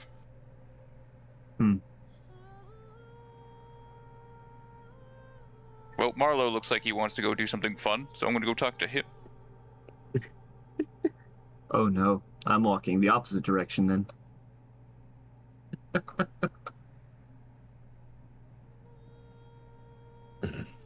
Wait, what do you want to say something? Well, I guess for the most part. You got something you want to do right now? Just trying to mess with Telry. I kind of want to get fucked up, but I don't want to be fucked up around Telry. I also, I don't know. I mean, that's easy enough. There's these people are very kind, and I don't want to make a fool out of myself in front of them. Well, I mean, if you're letting them join, I'm sure they'll understand. You got enough to share, right? For the boys, of course, but not our hosts. I got some Ramundo on me if you want to pass it around. Wait, what? Yeah, Ramundo weed. Where'd you get that? Same guy. Oh. Yeah, I got some too.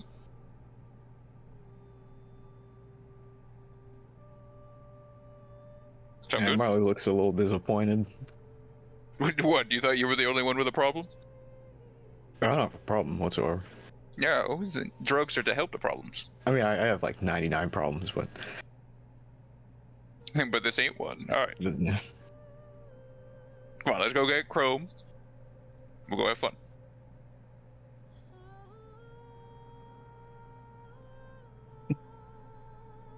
Hey, Chrome. Yep. You remember when Gruul had the scritchy scratches? It was geeked off the rip? Oh, yeah, at the party. Yeah, Wait, that was a yeah? You answered yeah to that? Not really sure what the answer was to that. Yeah. Yeah. Marlowe presents forward a masterwork blunt. This thing has a name. It's the fucking HMS Deliverance. It's got a captain, first mate, and a fucking poop deck. This thing would give Snoop Dogg hiccups. He hands it over to Chrome. I would pass.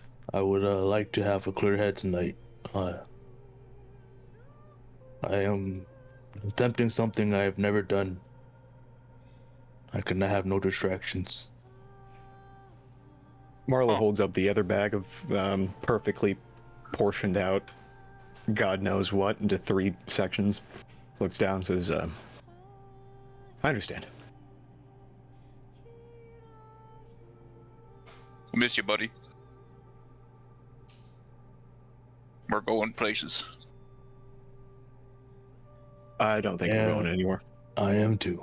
It's more metaphoric, but you know.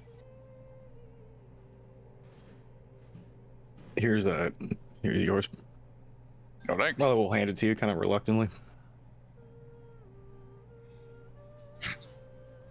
Truly, well, I mean, you made it. I'd hate to be the first one. Well, what do you mean? Oh, you rolled it. You light it. I'm back. We're doing this now? I mean, you got a better time? Man, I'm kind of... Did you want to talk to the frog still? No, I don't want to talk to him. I just wanted to, set and setting. Super important. All right, set the setting. They got big eyes, dude. Yeah. All frogs do. Yeah, I know. It's cool, but maybe when it gets like more evening or so. All right. Fuck. I mean, you look, man, it's your stuff. Marlowe, like, fucking, he lowers the 50 caliber round that he's holding in his hand. It's like, let's Chrome not joining us really take the wind out of your sails? It kind of did. It really did. Shall we put it on hold? Let's wait a bit. Maybe once everyone goes to bed.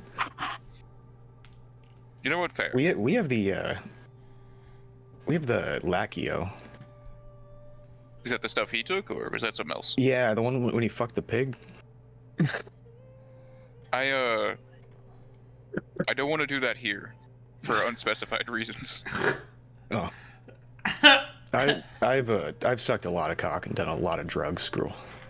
But this will have no effect on me. Rather, I should say I don't get horny. I was once with some Wandox folks, and I took 35 Viagra, and my dick didn't even get hard. Am I supposed to? Some what? Is Is this that Marlowe? Am I supposed to understand why that's impressive? Well, it's not impressive. It's just saying you don't have to worry about me fucking a pig. They back then they started an orgy, and they were playing the ukulele like absolute garbage while I stayed up for 3 days trying to find shadow assassins in between interdimensional spaces. Look, all I'm saying is one of the frogs got hips, and I'm not about to make a mistake. Mm. All right. I'll feel it out. I'll go sit down. All right. Wind out of my sail, I guess. Oh, wait. Guess we're relaxing. Hitting the lily pads. Maxing and relaxing the confidence so good. Started making trouble in my neighborhood. I got one little fight. My mom got scared. Okay. I want to ask one more question. There was a spot out in the Endless Whites where it felt like there was just peace. If you could feel that. Is there a spot like that around here? I don't think there's a place like that around here. Maybe more to the south, but we can't really speak of that place. All right. I'll attempt it without it. And just walk sweet. Go find those lily pads. Telry's kind of sneaking through the bushes. A stalking. You're creeping on Knarh, dude? Yeah, I'm stepping on a stick though. Creeping on Knarh. Knarh be deep in the underbrush right now. Nara, you okay over here? What are you up to? You will find Knarh in the underbrush, deep in concentration. I am attempting to just kind of reach out to the magic around me and feel what the ley lines are like of this area.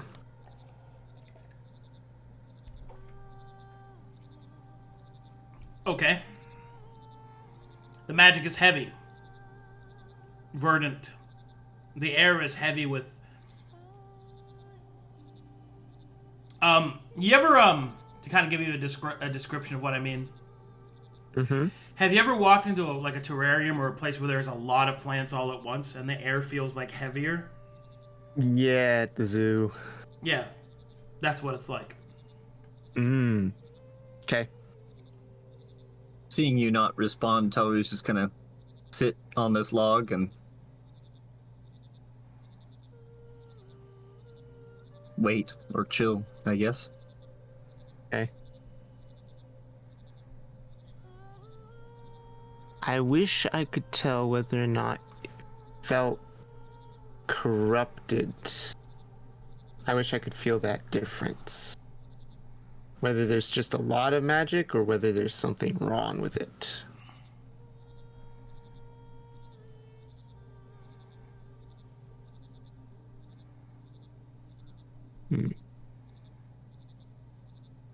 Place is weird. But place is different. Got different magic. Oh. Hello. Oh. Ty just kind of waves. What What you... brings you here? Oh, everybody else seems to be having a good time, and Oh, I'm having you're a good wandering. time. Okay, good. I hate seeing my friends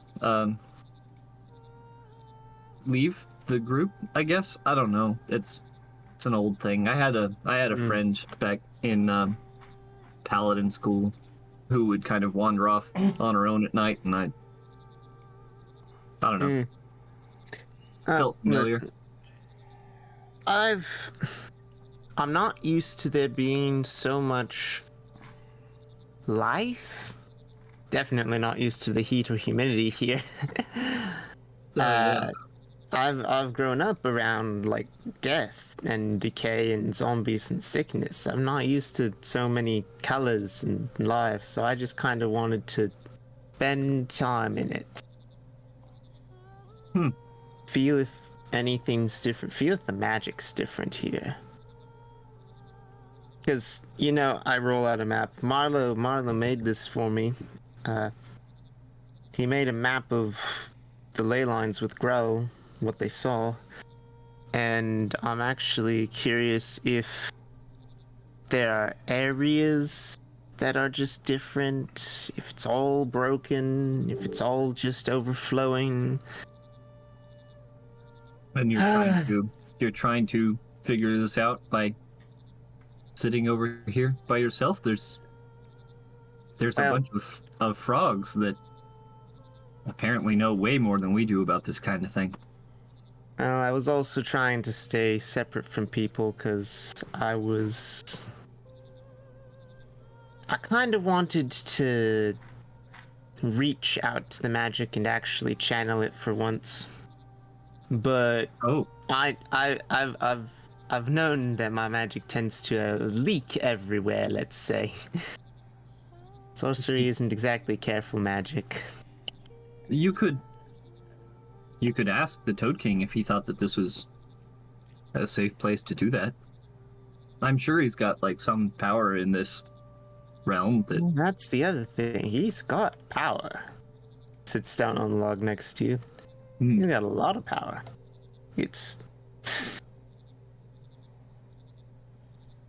I almost wonder if there are other things like him. It's like, why do we need all of the druids and such? You mean why he doesn't leave here to go around spitting people's hands back on and doing it himself? Probably because the church is out there and all that.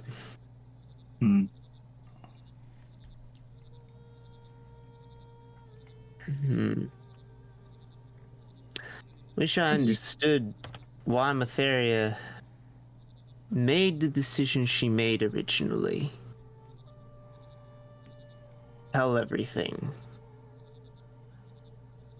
There's What if- got to be a reason for it. What if there wasn't one? What if it wasn't her choice? There's bigger things out there, apparently. Aye.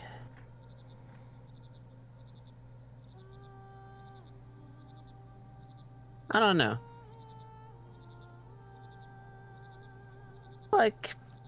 I feel like there was a choice and a reason. There's been a choice and a reason for everything. Take away choice, what's the point of living?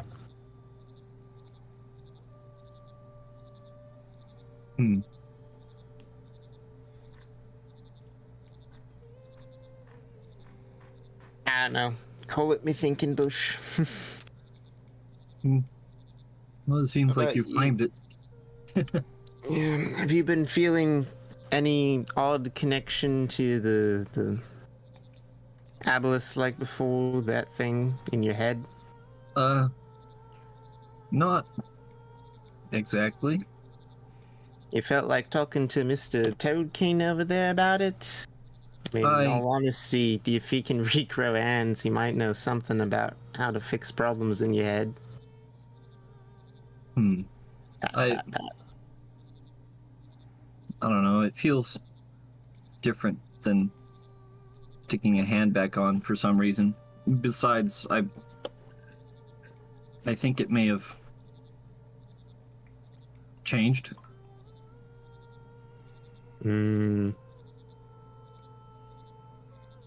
Plus, we're far away from the ice and should be fine, right? Yeah, but we do have to go back. So if you're gonna get it looked into, you might as well do it while you're here. I'd hate to have you act up when we get back to Mornhal again. Yeah, that would be terrible. You know, Knarh, I trust you as a friend. If you didn't trust me, I'd probably be burned at the stake a while ago. Yeah.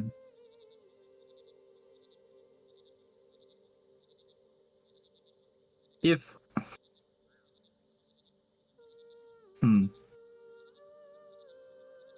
I don't know. I thought I had a thought, and I don't know how to approach it, so I'm gonna think about it some more, but I feel like I need to talk to you about something eventually, if you're open to it. It might be weird.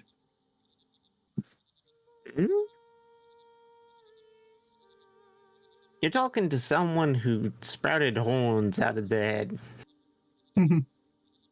Well, You're talking to someone who deals with Marlowe. Marlowe's the weird one. yeah. This may be weirder than those things. I don't know how to approach it yet, and I feel like if I just dump my thoughts, it'll be really difficult to piece together. So I'm gonna try and be better about my presentation, because I feel like there's things that you should know, Right? and I think they're important enough that I should think about how I tell you about them. Alright. Well, I'll tell you what I've been doing with Marlowe, let's say. Simplify it. That's all you need to do. Don't worry about making it so big and so fancy as it might seem. Everything's actually pretty simple when you get down to it. So I keep yelling at him. Well, in that case, I'll tell you a little, and you can think about it, and then come back to me on it. Does that sound good? All right. Shoot. And I'll kind of go down to a whisper. I know that Netheria is broken.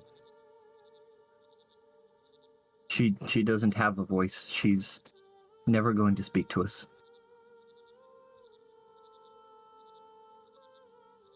The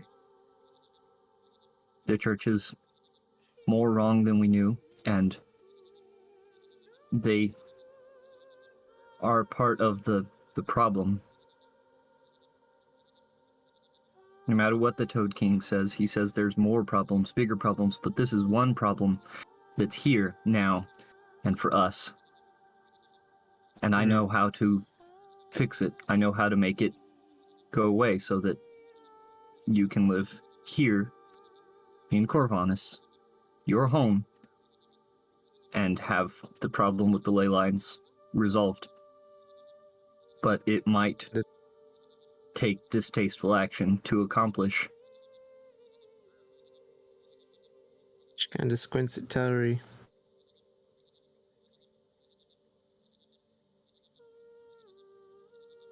The church has been wrong on a lot of things.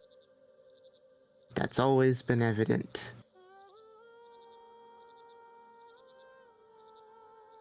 Whether Netheria is broken, I don't know how to answer that. I'll think on it like I promised you. But the church has always been broken. Fact is to fix it.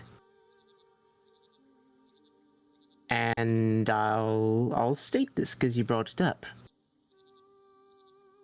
Fixing the church has become evident that it's not gonna be the only thing that would help fix the ley lines and me.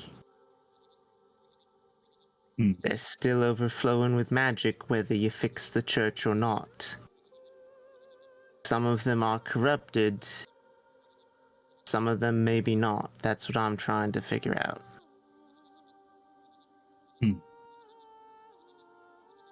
Well, that's why I've started asking questions finally.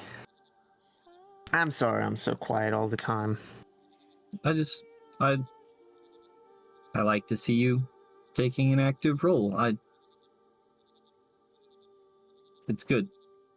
I'm sorry if I bothered you coming over here. I know you were having your meditating time. There's a party and there's food and there's wacky frog people. Wipes crumbs off face. Yeah, I could go for more. One of them has hips, and I think Gruul is like nervously averting his eyes every time she walks into frame. He's acting up. But yeah, I'll just leave you with that thought, and yeah. Okay. Thanks for talking to me. Yeah, not a problem. Not a problem. Oh. Are you sleeping here? No. Tried to meditate. What I saw earlier was a lot, and wanted to make sure it's not like a permanent thing, or at least it's a lot to ruminate, I think is the word on. Well, I would like to get some rest. I think we all might need it. Yeah. I think it's best that we all rest. Resty boy! I'll take, I'll ask Knarh if she can take first watch, and then, do you mind if I wake you up for third? No problem.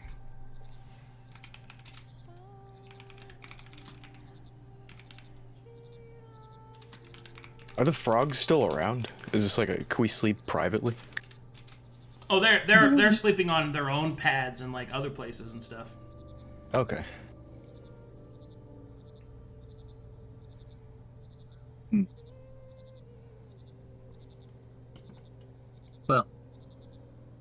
Yeah, I'm gonna go rest on a lily pad. Fun. Interesting.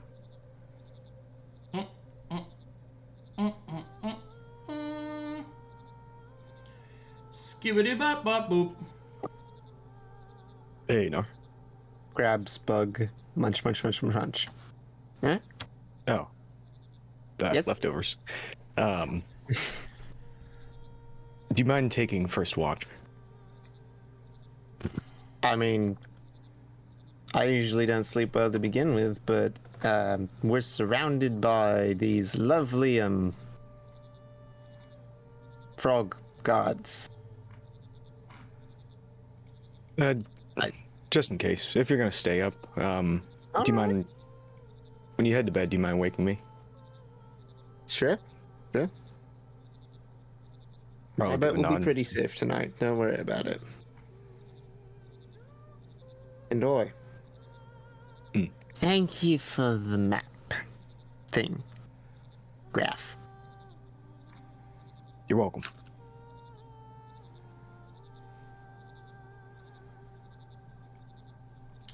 Alrighty, let's do this. My toes. Your toes? First round. Who's on first watch? Knarh? No, Awesome. but Marlowe's not asleep. He's just making sure that Telry's asleep. Chrome is not asleep too. He's trying. Yeah, to I'm get on into the first veil. watch, but nobody's sleeping. Yeesh. Chrome is doing what? He's I'll say he's meditating, trying to see if he can cross that bridge. Thinking on the ponderances that he's uncovered. Yeah. Yes. Telry is sleeping soundly. Alright, on your first watch, nothing seems to happen.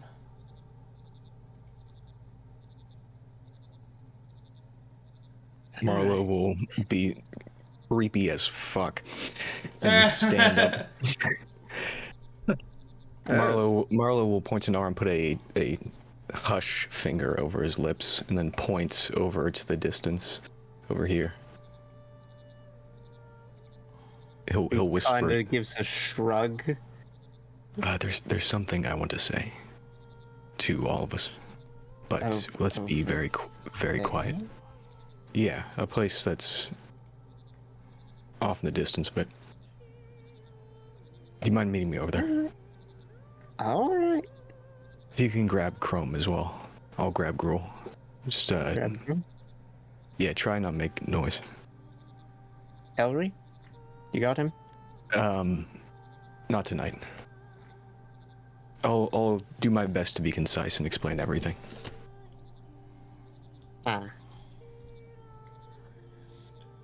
Wince at him.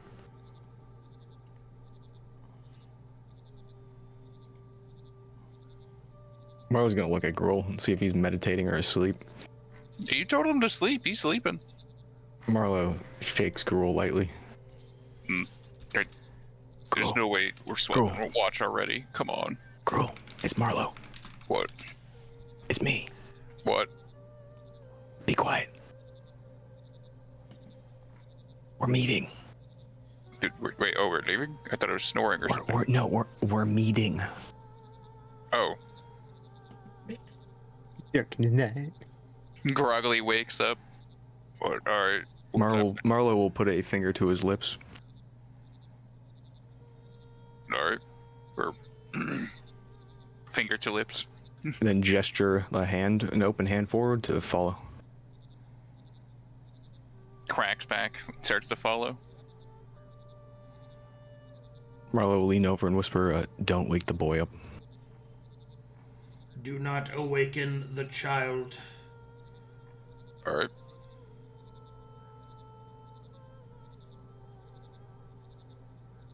Okay. Don't do it. Don't wake him up. Gruul, do you mind sitting? We can make a circle. Oh, sure. Oh, yeah. Gotta find some dirt. Oaks Crumb's knee. Okay. Everything's kind of moist here. I don't really want to sit on it. There's if you guys can bear with me, there is a lot I have to explain to all of you. He's meditating. Rome, are you there? Go on. I am listening. I just Yeah. expected to do this a lot more quiet and alone, but go on.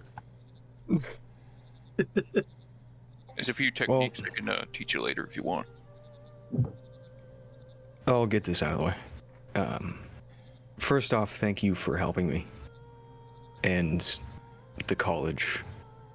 I guess thank you for helping the college and by helping me by extension. I'll explain as much as I can in a concise manner. I know that you have things to do. Like sleep. Yeah.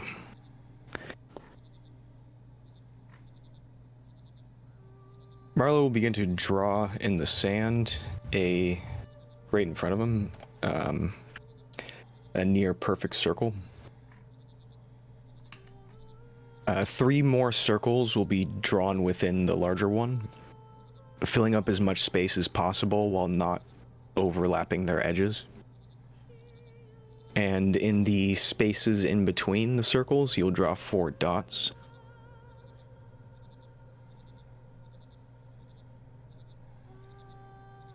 Here, I got some. Drop it in Okay. Drop it in the Urt channel. Urt. Blam. Alrighty. Okay. Fuck. He'll draw a symbol of an open hand in one circle, hushing fingers in another circle, and a closed fist in the last circle. Is this like rock, paper, knife, but Calcutesian? Yeah, in some ways, actually. Okay. This outer circle, this represents knowledge. Everything, every memory, every secret, every story or anecdote is within this circle. It is what I consider to be the most sacred thing. The preservation of this circle is what I have come to find to be the truest good. And its destruction would be the truest evil. The smaller circles in here, their methodologies, truths, ideas, they are diverging paths of how to use knowledge.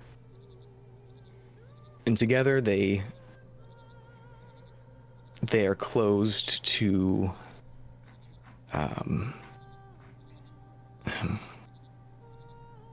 sorry, Knarh. I'll cut to the chase here. Each of these circles are watched over by a god. If you know their names, please do not say them. We've discussed them plenty of times, one of which you were worried about back in Mornhowl. The open hand sees to it that knowledge is sought out patiently, and once recovered, it is delivered to the people so that they can use it freely. Marlowe will gesture away from the open hand and towards the hushing fingers. The hushed hand sees to it that undiscovered knowledge can be given as a form of exchange. Knowledge is kept with those of covetous hearts so that they too can use it freely. Marlowe hesitates a bit, but will move towards the symbol of the closed fist, and he will begin again.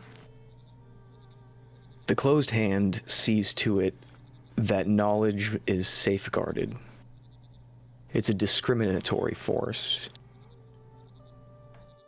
For there's no knowledge without the worthiness of bearing it in the correct manner. When you say the rock thing, when you gesture to the rock, you bring that up. Marlowe will move his hand back to the open hand. He will take out his holy symbol and place it in the open hand drawn in the dirt. The task we're currently on is much bigger than the recovery of documents.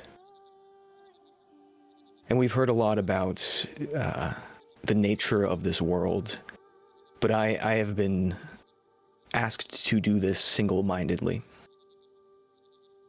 The task is uncovering lost knowledge and returning it to where it belongs.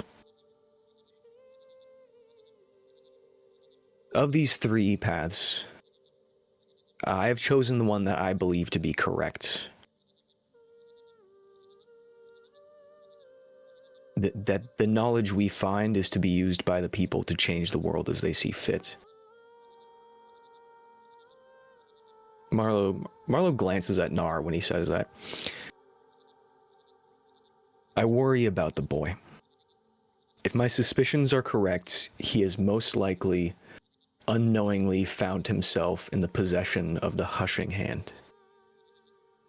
Marlowe moves his hand back to gesture towards the second symbol. He's impressionable and enticable. This is a force that operates under certain rules that I have assumed.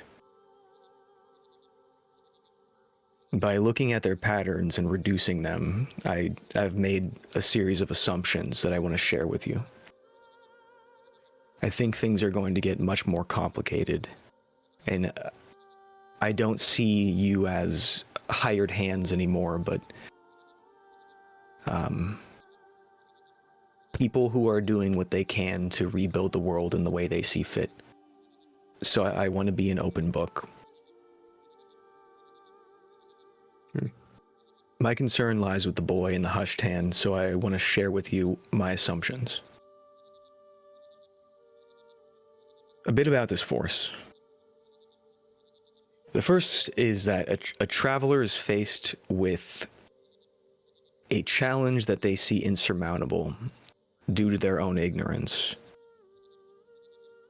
An answer is offered to that challenge, which tempts a question. Once a question is asked, there's an exchange that is made. A piece of the traveler's mind, body, and soul for that answer. And so too, that will help them with their journey.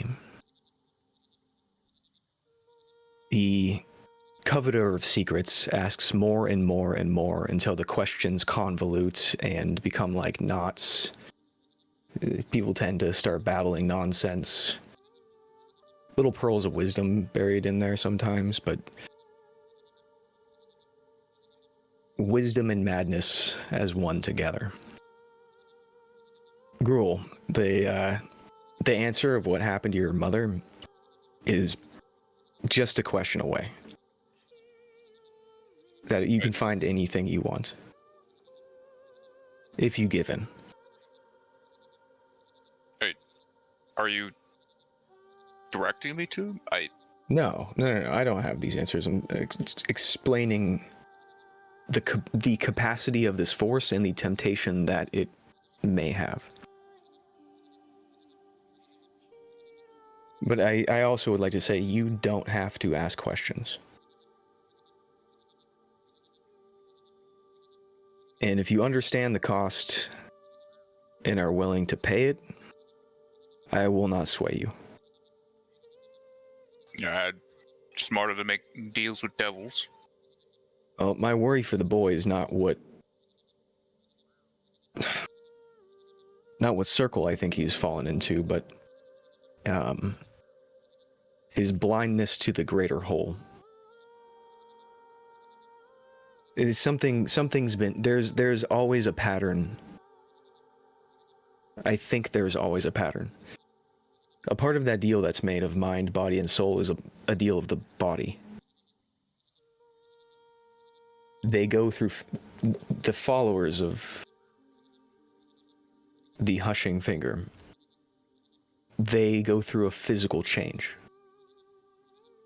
At least everyone that I've met or everyone that I've heard of. And I've seen that kid naked, so there's no tongues or open mouths or anything. Yeah, we kind of all had to at that point. I still believe that there's a tempting dark force at the somewhere in his soul, and I do not think it is unrelated to this. So you think that moment, the Usry, as he called himself, you think that was this creature, or big? This force, it is a god, but the force itself is a sort of domain you can land in based on how you have faith. Oh. And he's a very questioning child. Was this the bad rock god or the good rock god? There are 2 rock gods. Well, like we were there are speaking 3. over a rock. There are 3 rock gods. Yeah, one isn't a rock. Well, the other one isn't a rock either. None of them are bad. They're 3 slices of the same pie. What's important is the pie itself, the outer circle. No. Each of them have sway. Exactly. Wait, so yes. Wait, if they're not bad, then what's the issue of Telry speaking to them? Because they're not Materia. Well, no. I don't think he has the wisdom to understand the responsibility of having faith in something. And I think that I do believe that all 3 of them are good, but there's conflict. As Marlowe gestures to the edges of the circles and how they occupy the same space, but they do not overlap. To avoid petty conflicts because of these things is, I think, the utmost important. So are we to confront him, or let it be? I would like to reconvene like this, and I would like Telry to be present. But I wish...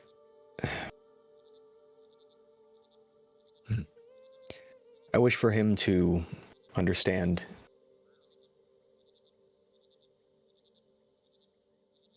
before this conversation. I don't know. I've been thinking for the past 3 weeks, trying to put this together. Not in a form that makes sense to me. I've woven these into knots in my head for decades, but in a form that is digestible and appropriate. Oh, I guess this makes sense why he kept asking him to get naked.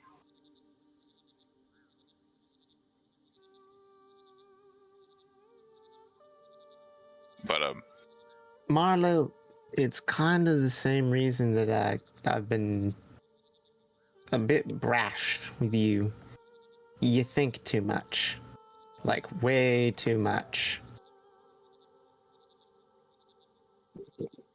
So I suppose thank you for trying to dumb it down.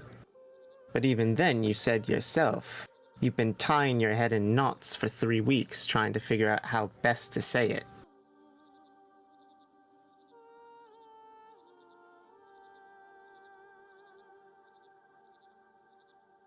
There's so many stories about these ideas, and they all say the same thing. The same lessons, the same images. I can't reduce it down into that. I just end up writing another fucking story. I wish I could just tell you straightforward what I think and what this means, but it just gets convoluted. And if I wrote you a poem about it or sung you a song about it, I don't think I'd It'd get be the message. even more complicated. There's something else to consider. Marlowe will gesture over to the closed fist. If we are going to need a lot of wisdom to deal with that one, and I do not believe we are prepared.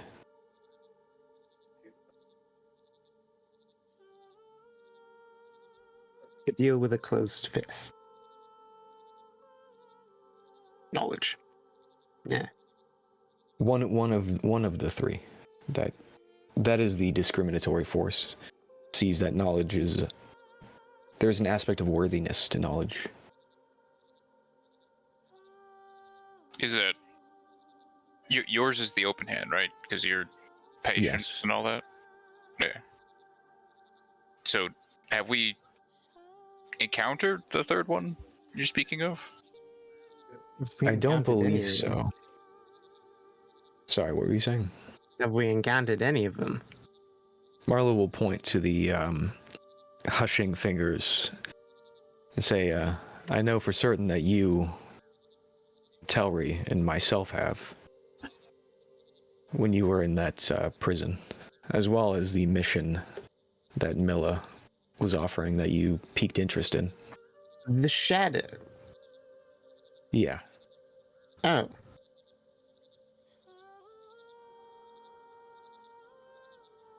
Yeah, it's apparently just them golden iris fellows.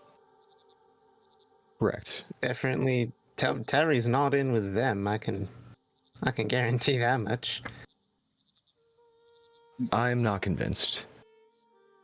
Well, Although I don't believe he knows what he's into. Or what has taken a hold of him. yeah, it is. So you'd think he's okay. You think he'd be ignorant? There's a 90% chance in my mind that yes.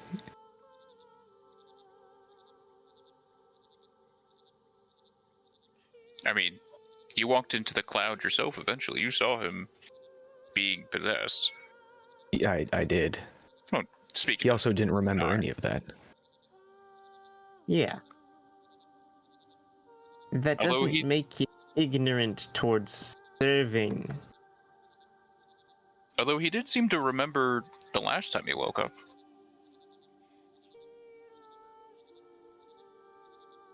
Mind you, we kicked the Golden Iris out after he got possessed. We kicked him out? When did we... Me that? and him, when they came by to visit us. Oh, your night There's a visitor. reason that I'm so interested in them. They paid us a visit, offered us a free trip out without getting killed by the church. Yeah, why would they do that? For... They were trying to tell us about how Matheria's wrong and all that stuff. In the long run, both of us looked at each other and went, yeah, get out of the room. So... I honestly don't think he'd be swayed by them due to possession. Otherwise, we would have joined them as a free ticket out from the church. Hence why I am pretty firm in my stance of he doesn't know what has taken a piece of his mind, body, and soul. And... Knarh, you're the only one who wants to get away from the church. He never wanted to get away.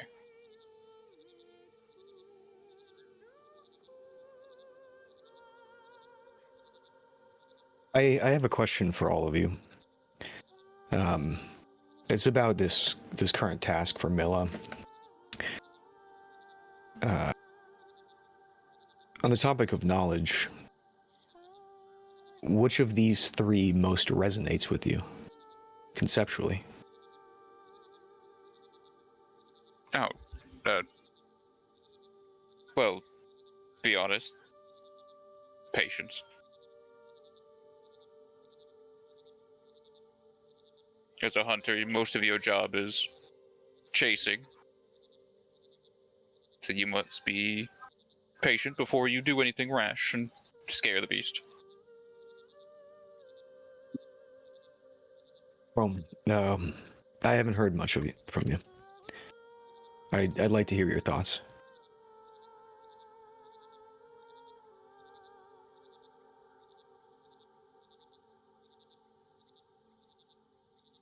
You there, Crow? Fall asleep? Is he asleep? Oh, my bad. Muted. Yeah, he fell Yes, asleep. And yes, then he is. He's been meditating. He's fucking Remember? passed out. I've been thinking on what you've been saying.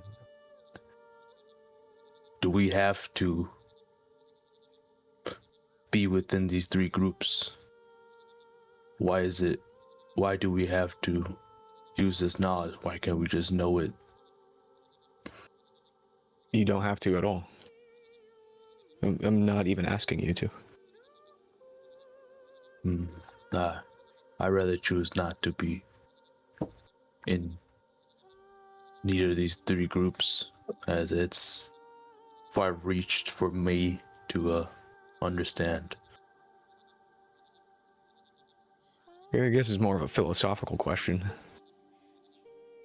If you had a scroll, if you had a saga from the Barrow King, what would you do with it? It depends on what the information inside entails. If it's something that concerns me, it is my duty to see what's right done with it. But if it has useless information, it's useless information.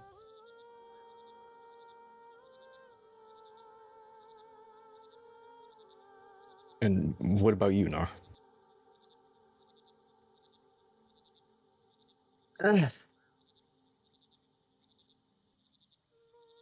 I'm not entirely sure how best to answer. Is there something I need to know? I'm gonna go find it. That's how I learned about the ley lines, because I needed to know. If I just randomly stumble across something of knowledge and use, and then I'm kind of in the same boat as Chrome, honestly. It's, well, what is the knowledge?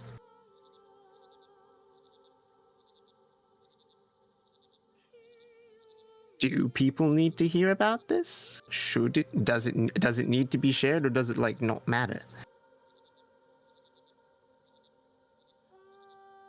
It's a gut decision you make on whether people need to hear about it.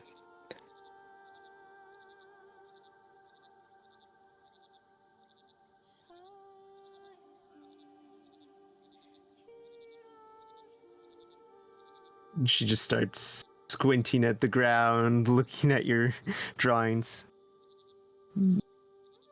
Yes? Again, I don't know what I'm looking for. I'm looking for stuff to, well, I guess that's kind of a selfish way to look at it. I'd love to find knowledge for the betterment of others, but at the same time, it's, if I need to know something, I'm going to be the one going out and acquiring that knowledge.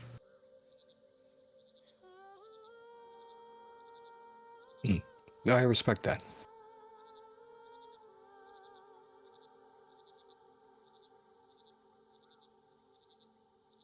Well,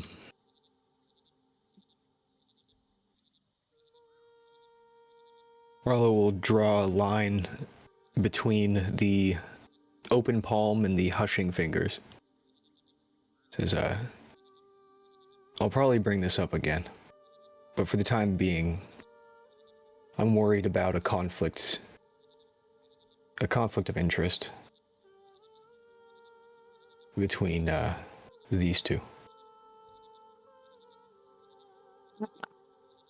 So It's conflict you're gonna overthink, most certainly it will be. Yes. like everything else. Well, if you're going to be fighting them, seems like you're at a bit of an uphill battle, seeing as apparently they were involved with the king. And I haven't seen anyone else of your order. But apparently we've seen plenty of the other one. Neither have I. But that's okay. I simply follow orders. I have faith, and that is all I do. And personally, I want to avoid a conflict. Well, if you want to avoid a conflict, you better start talking to people. And I point towards Telry. I don't know how to talk to him, because I don't know what has possessed him. I'm a gambling man. I take an over 50% chance, and I'm pretty set on about 80.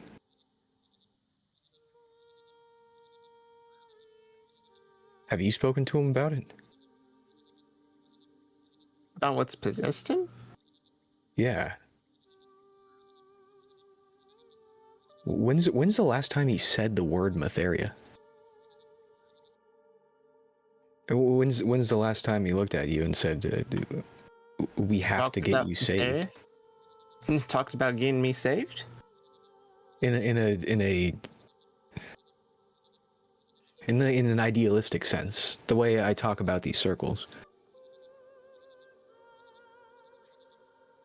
Marlowe. All the time. Even since he passed out the last time? Yeah. It's one of the main things driving him. I haven't heard him say the word Matheria once since he passed out.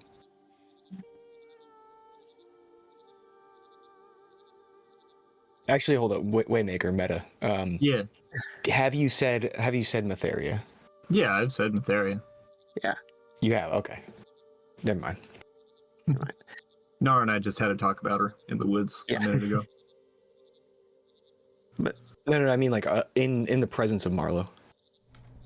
I think so. I think Unsure. so. Okay. Yeah. But whether or not Marlowe was listening is a completely different... Marlowe stares off into space. I think it's completely and totally fair for you both to be right. I don't remember him saying it. Right. But I did. Yeah, whatever. No idea. It's just glazed over. No, if we're walking for 3 weeks and you've been saying it like 5 times a day, I wouldn't say that. just wanted to clarify. Yeah.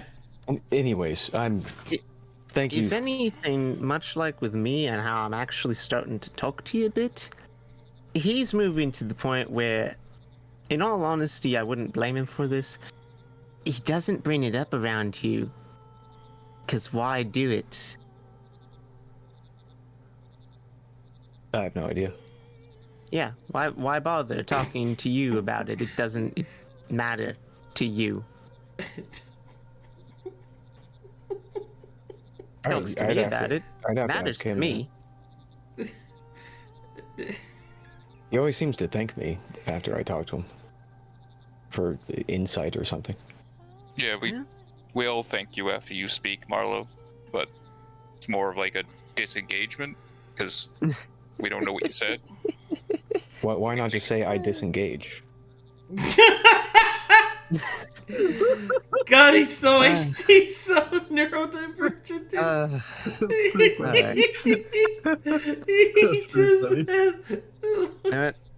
You're a bard, right? You talk to people. You On converse. guard. I'm a doctor and a Conversation. bard. I'm a doctor. I understand why we're peeking behind the bush, around the bush, but there's all these what ifs. We can have these what ifs gone if we just had Telry involved in this conversation. Just tell them straight up. Instead of dancing around the question, why just not have a real sit down and talk? Instead of having discussions like these. Kind of pat Marlowe on the shoulder. Be more Understand. straight. Be more direct. Understand that your caution is viable and understandable. But sometimes you have to throw caution out the window and be ready to for whatever answers he has. No, Knarh Marlowe, chuckles for a moment. I have to ask though, how certain are you of the, I guess, lack of evil of beings that apparently raise dead kings to continue political issues?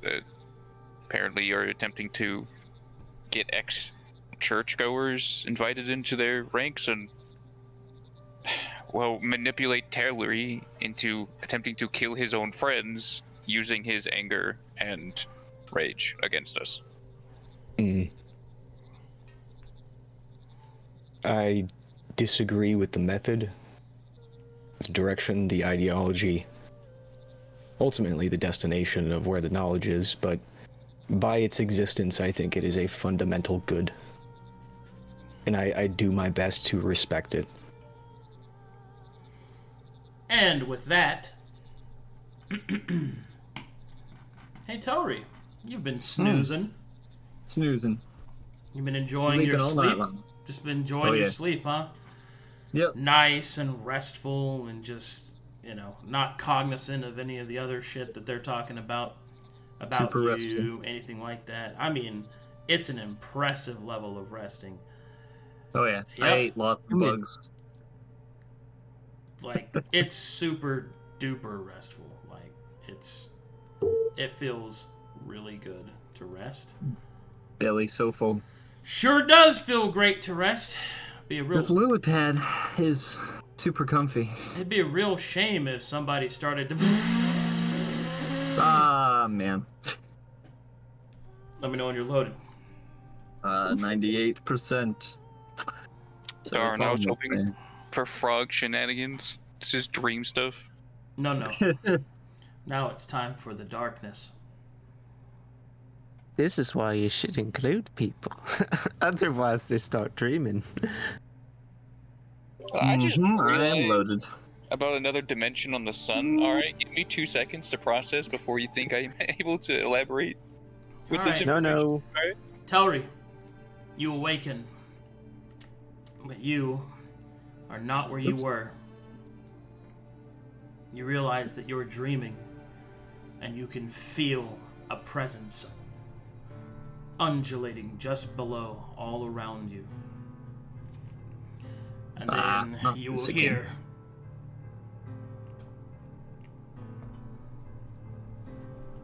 hold on. My Goaxalar is broken. Let me reset it real quick.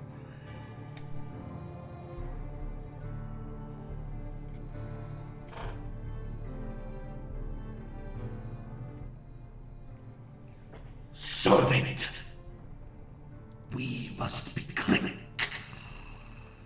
Look before you. A door of broken stone and twisted thought. There are the answers you seek.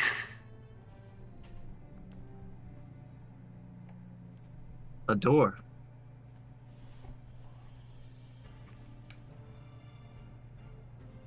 Oh.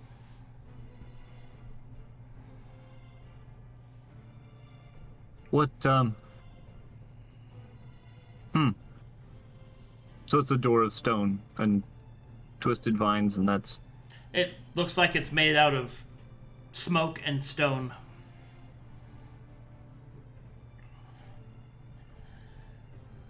The door must be opened before your potential realized. You must toss aside your weak, mortal aspects and take the prize within. It can only be granted. It cannot be given.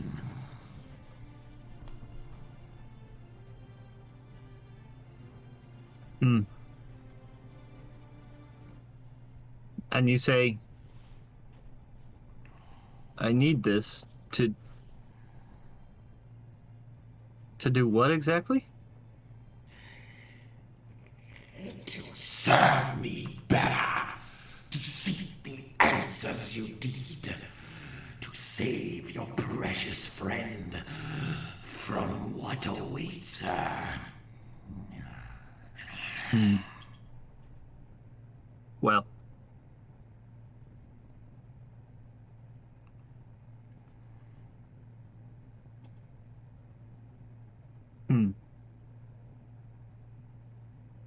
I've got one life. And if I can use it,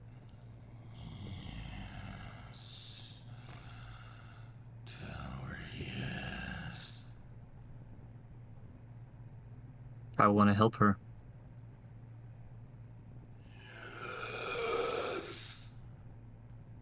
And I open the door. As you open the door, you see yourself on the other side. Many, many of yourselves. You realize that it is your memories, both repressed and remembered. You feel a force push you in, following you within. Behind you, the wriggling, twisted, invasive force of High dives deep into your memories. It coils its tendrils within each piece of yourself and soul, searching for weakness, covering it up, filling where you are weak with strength. Your mind begins to ache. Telry, you learn a new spell. Uh-huh. Uh-huh.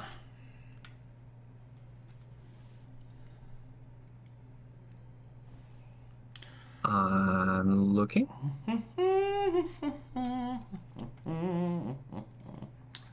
Soul sister, I got them soul sisters. Okay, let's go over your shit.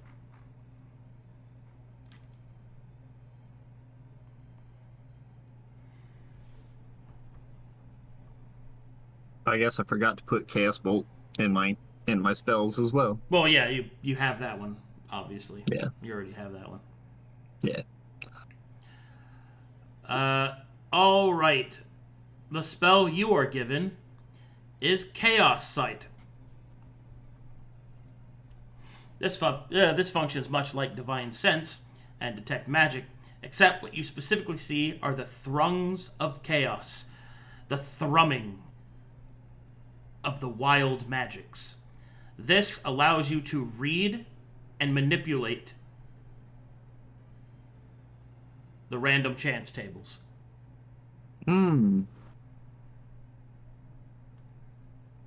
Interesting. It is very potent. Yes. Wild, you might say. Indeed. High supplants his presence deep within your mind. Your headache pulses and then pains you no more. The twisting, surging of your memories, you begin to remember pieces of the things you had left behind. Childhood friends, past loves, your father's disappointing gaze. Everything flowing in and out in equal measure. Until finally, you see the great eye of High once more. And with it, the dark truth instills upon you its first mandate. The first quest that you must complete.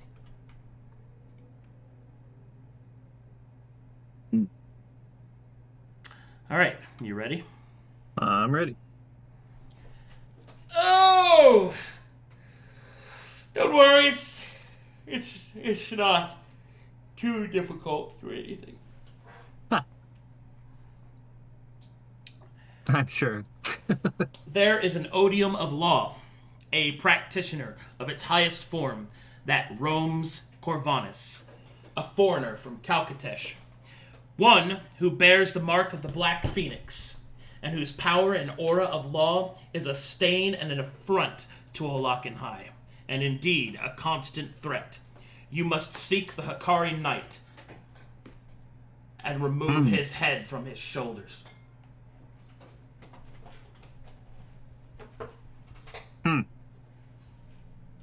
Does it say where I would find him? The thrummings of fate are on your side, for the knight has been led falsely by Olakenhai's servants to head towards the east. He will arrive within 2 months' time. You have until then to prepare yourself.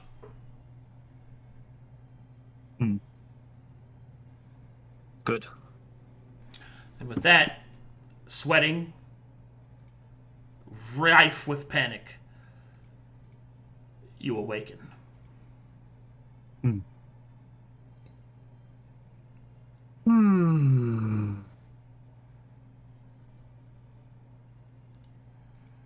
Well.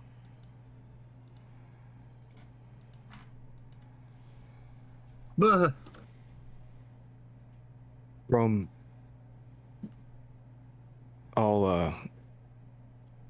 I'll finish with this. I am not cautious. I'm afraid. And once again, I really mean this. Thank you all for having patience with me. I hope you remember some of this.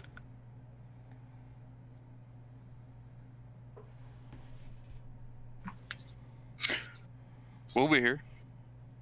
Don't got much better places to be anyway. Yeah. Marlowe picks up the rock he found in it. Fucking Edgington puts it in his pocket and goes and sits to take watch.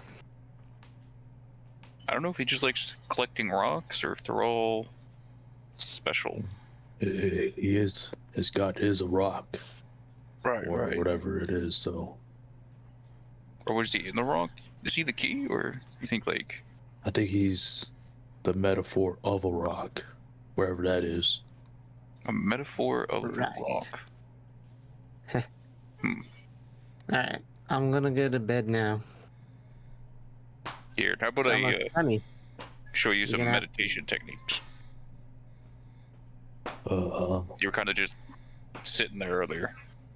yeah, I was interrupted, but it's alright. But if you want, I can show you a couple tips. Yeah, I'll take anything I can get. All right. Well, first sit down, cross your legs, and you need to concentrate on something outside of yourself. What's reach Alright. out?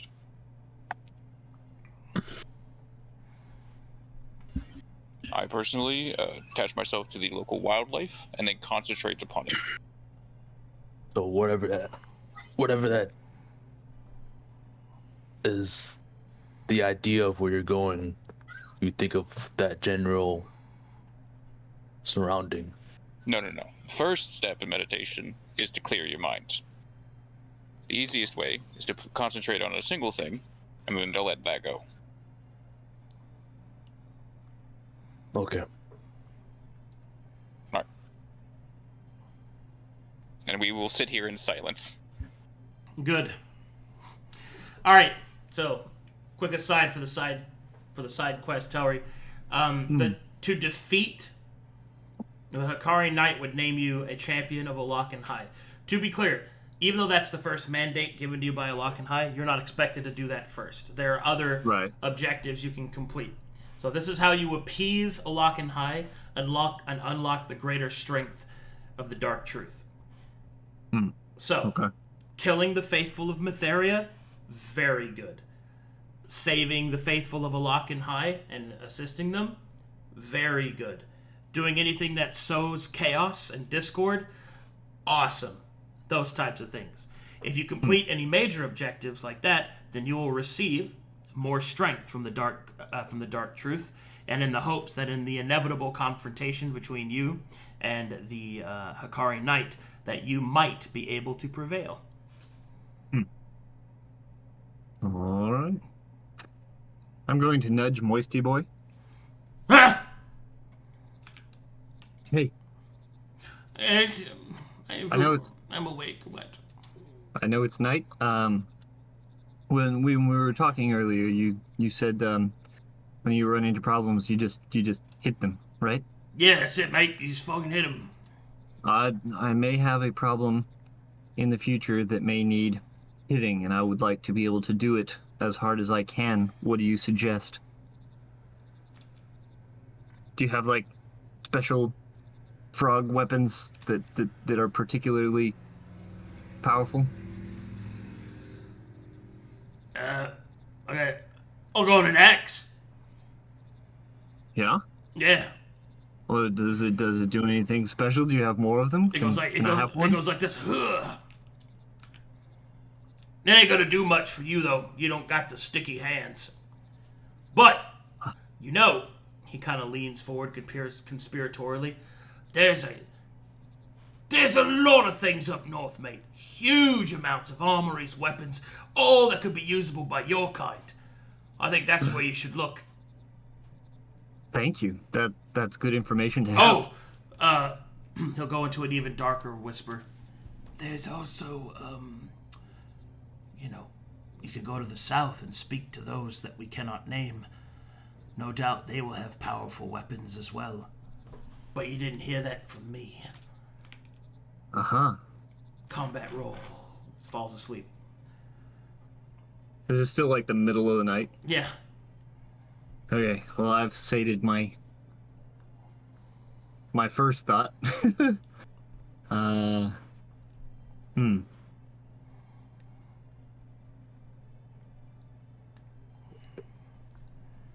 See these two guys just being guys, chilling, all quiet.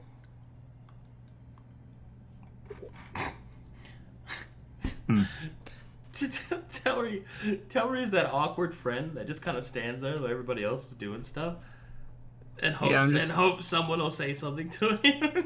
Yeah, I'm just gonna lay on the ground here.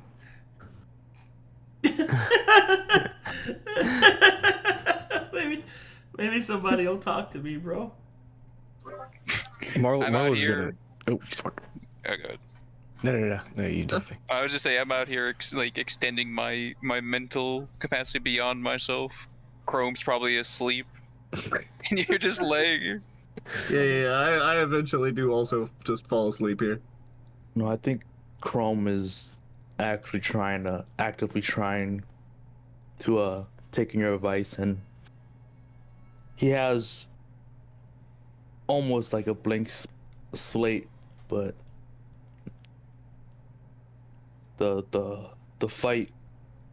fighting just calls him, and he just numbers every encounter he's fought, the excitement, the bloodshed. But a true fight is not one to death, but one to understand another. And he remembers a deep memory he has, one of his wife, between her and him. A spar, one that imprinted his mind. It is one to know someone through words and communications, but as another by blade. And he thinks over that fight over and over and over. In a long time, you can see Chrome has a tear drop down his face as he remembers his wife.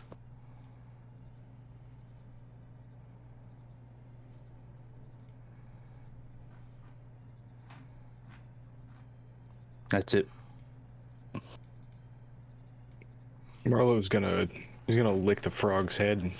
Oh God! He's gonna. Oh, it's time to take a trip, huh? He licks the frog's head, and then he chugs the potion of broken dreams and unrealized ambitions. Oh my God! And we'll walk north. You're not walking anywhere. Oh, he's You direction. get 2 steps and dude, what the fuck? Why are you getting cross-faded in the place between realms? The veil is so thin. It would be Marlowe, what are you doing in my head? face planted dead right now. Dude. No. Marlowe's a very sad man right now. God, I do not have the time to explain what happens to you, Marlowe. We're gonna do that next time. His coping mechanism is sucking dick and doing drugs. Stop saying that. It's an egg taste. It wouldn't fit. So it's Marlowe's I'm taste. safe. We gotta remember to stay monetized, Marlowe. Oh yeah, that's That's Yeah. the Is that priority. That's what it Yeah. Okay. Why is it always drugs? yes.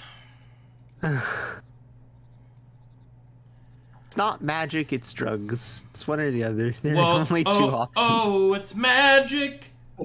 You know. Never believe it's not what the fuck. Can Can't he wait. at least in his head think he's walking away while Coldplay plays? All right, first of all, frog with hat gif. Yes. So I got this friend that would also run off to places. That's what I'm talking about. Ah, yes, good. Very good. Excellent. Alrighty. That's pretty fun. Hugs/and/or kisses. Good times, guys.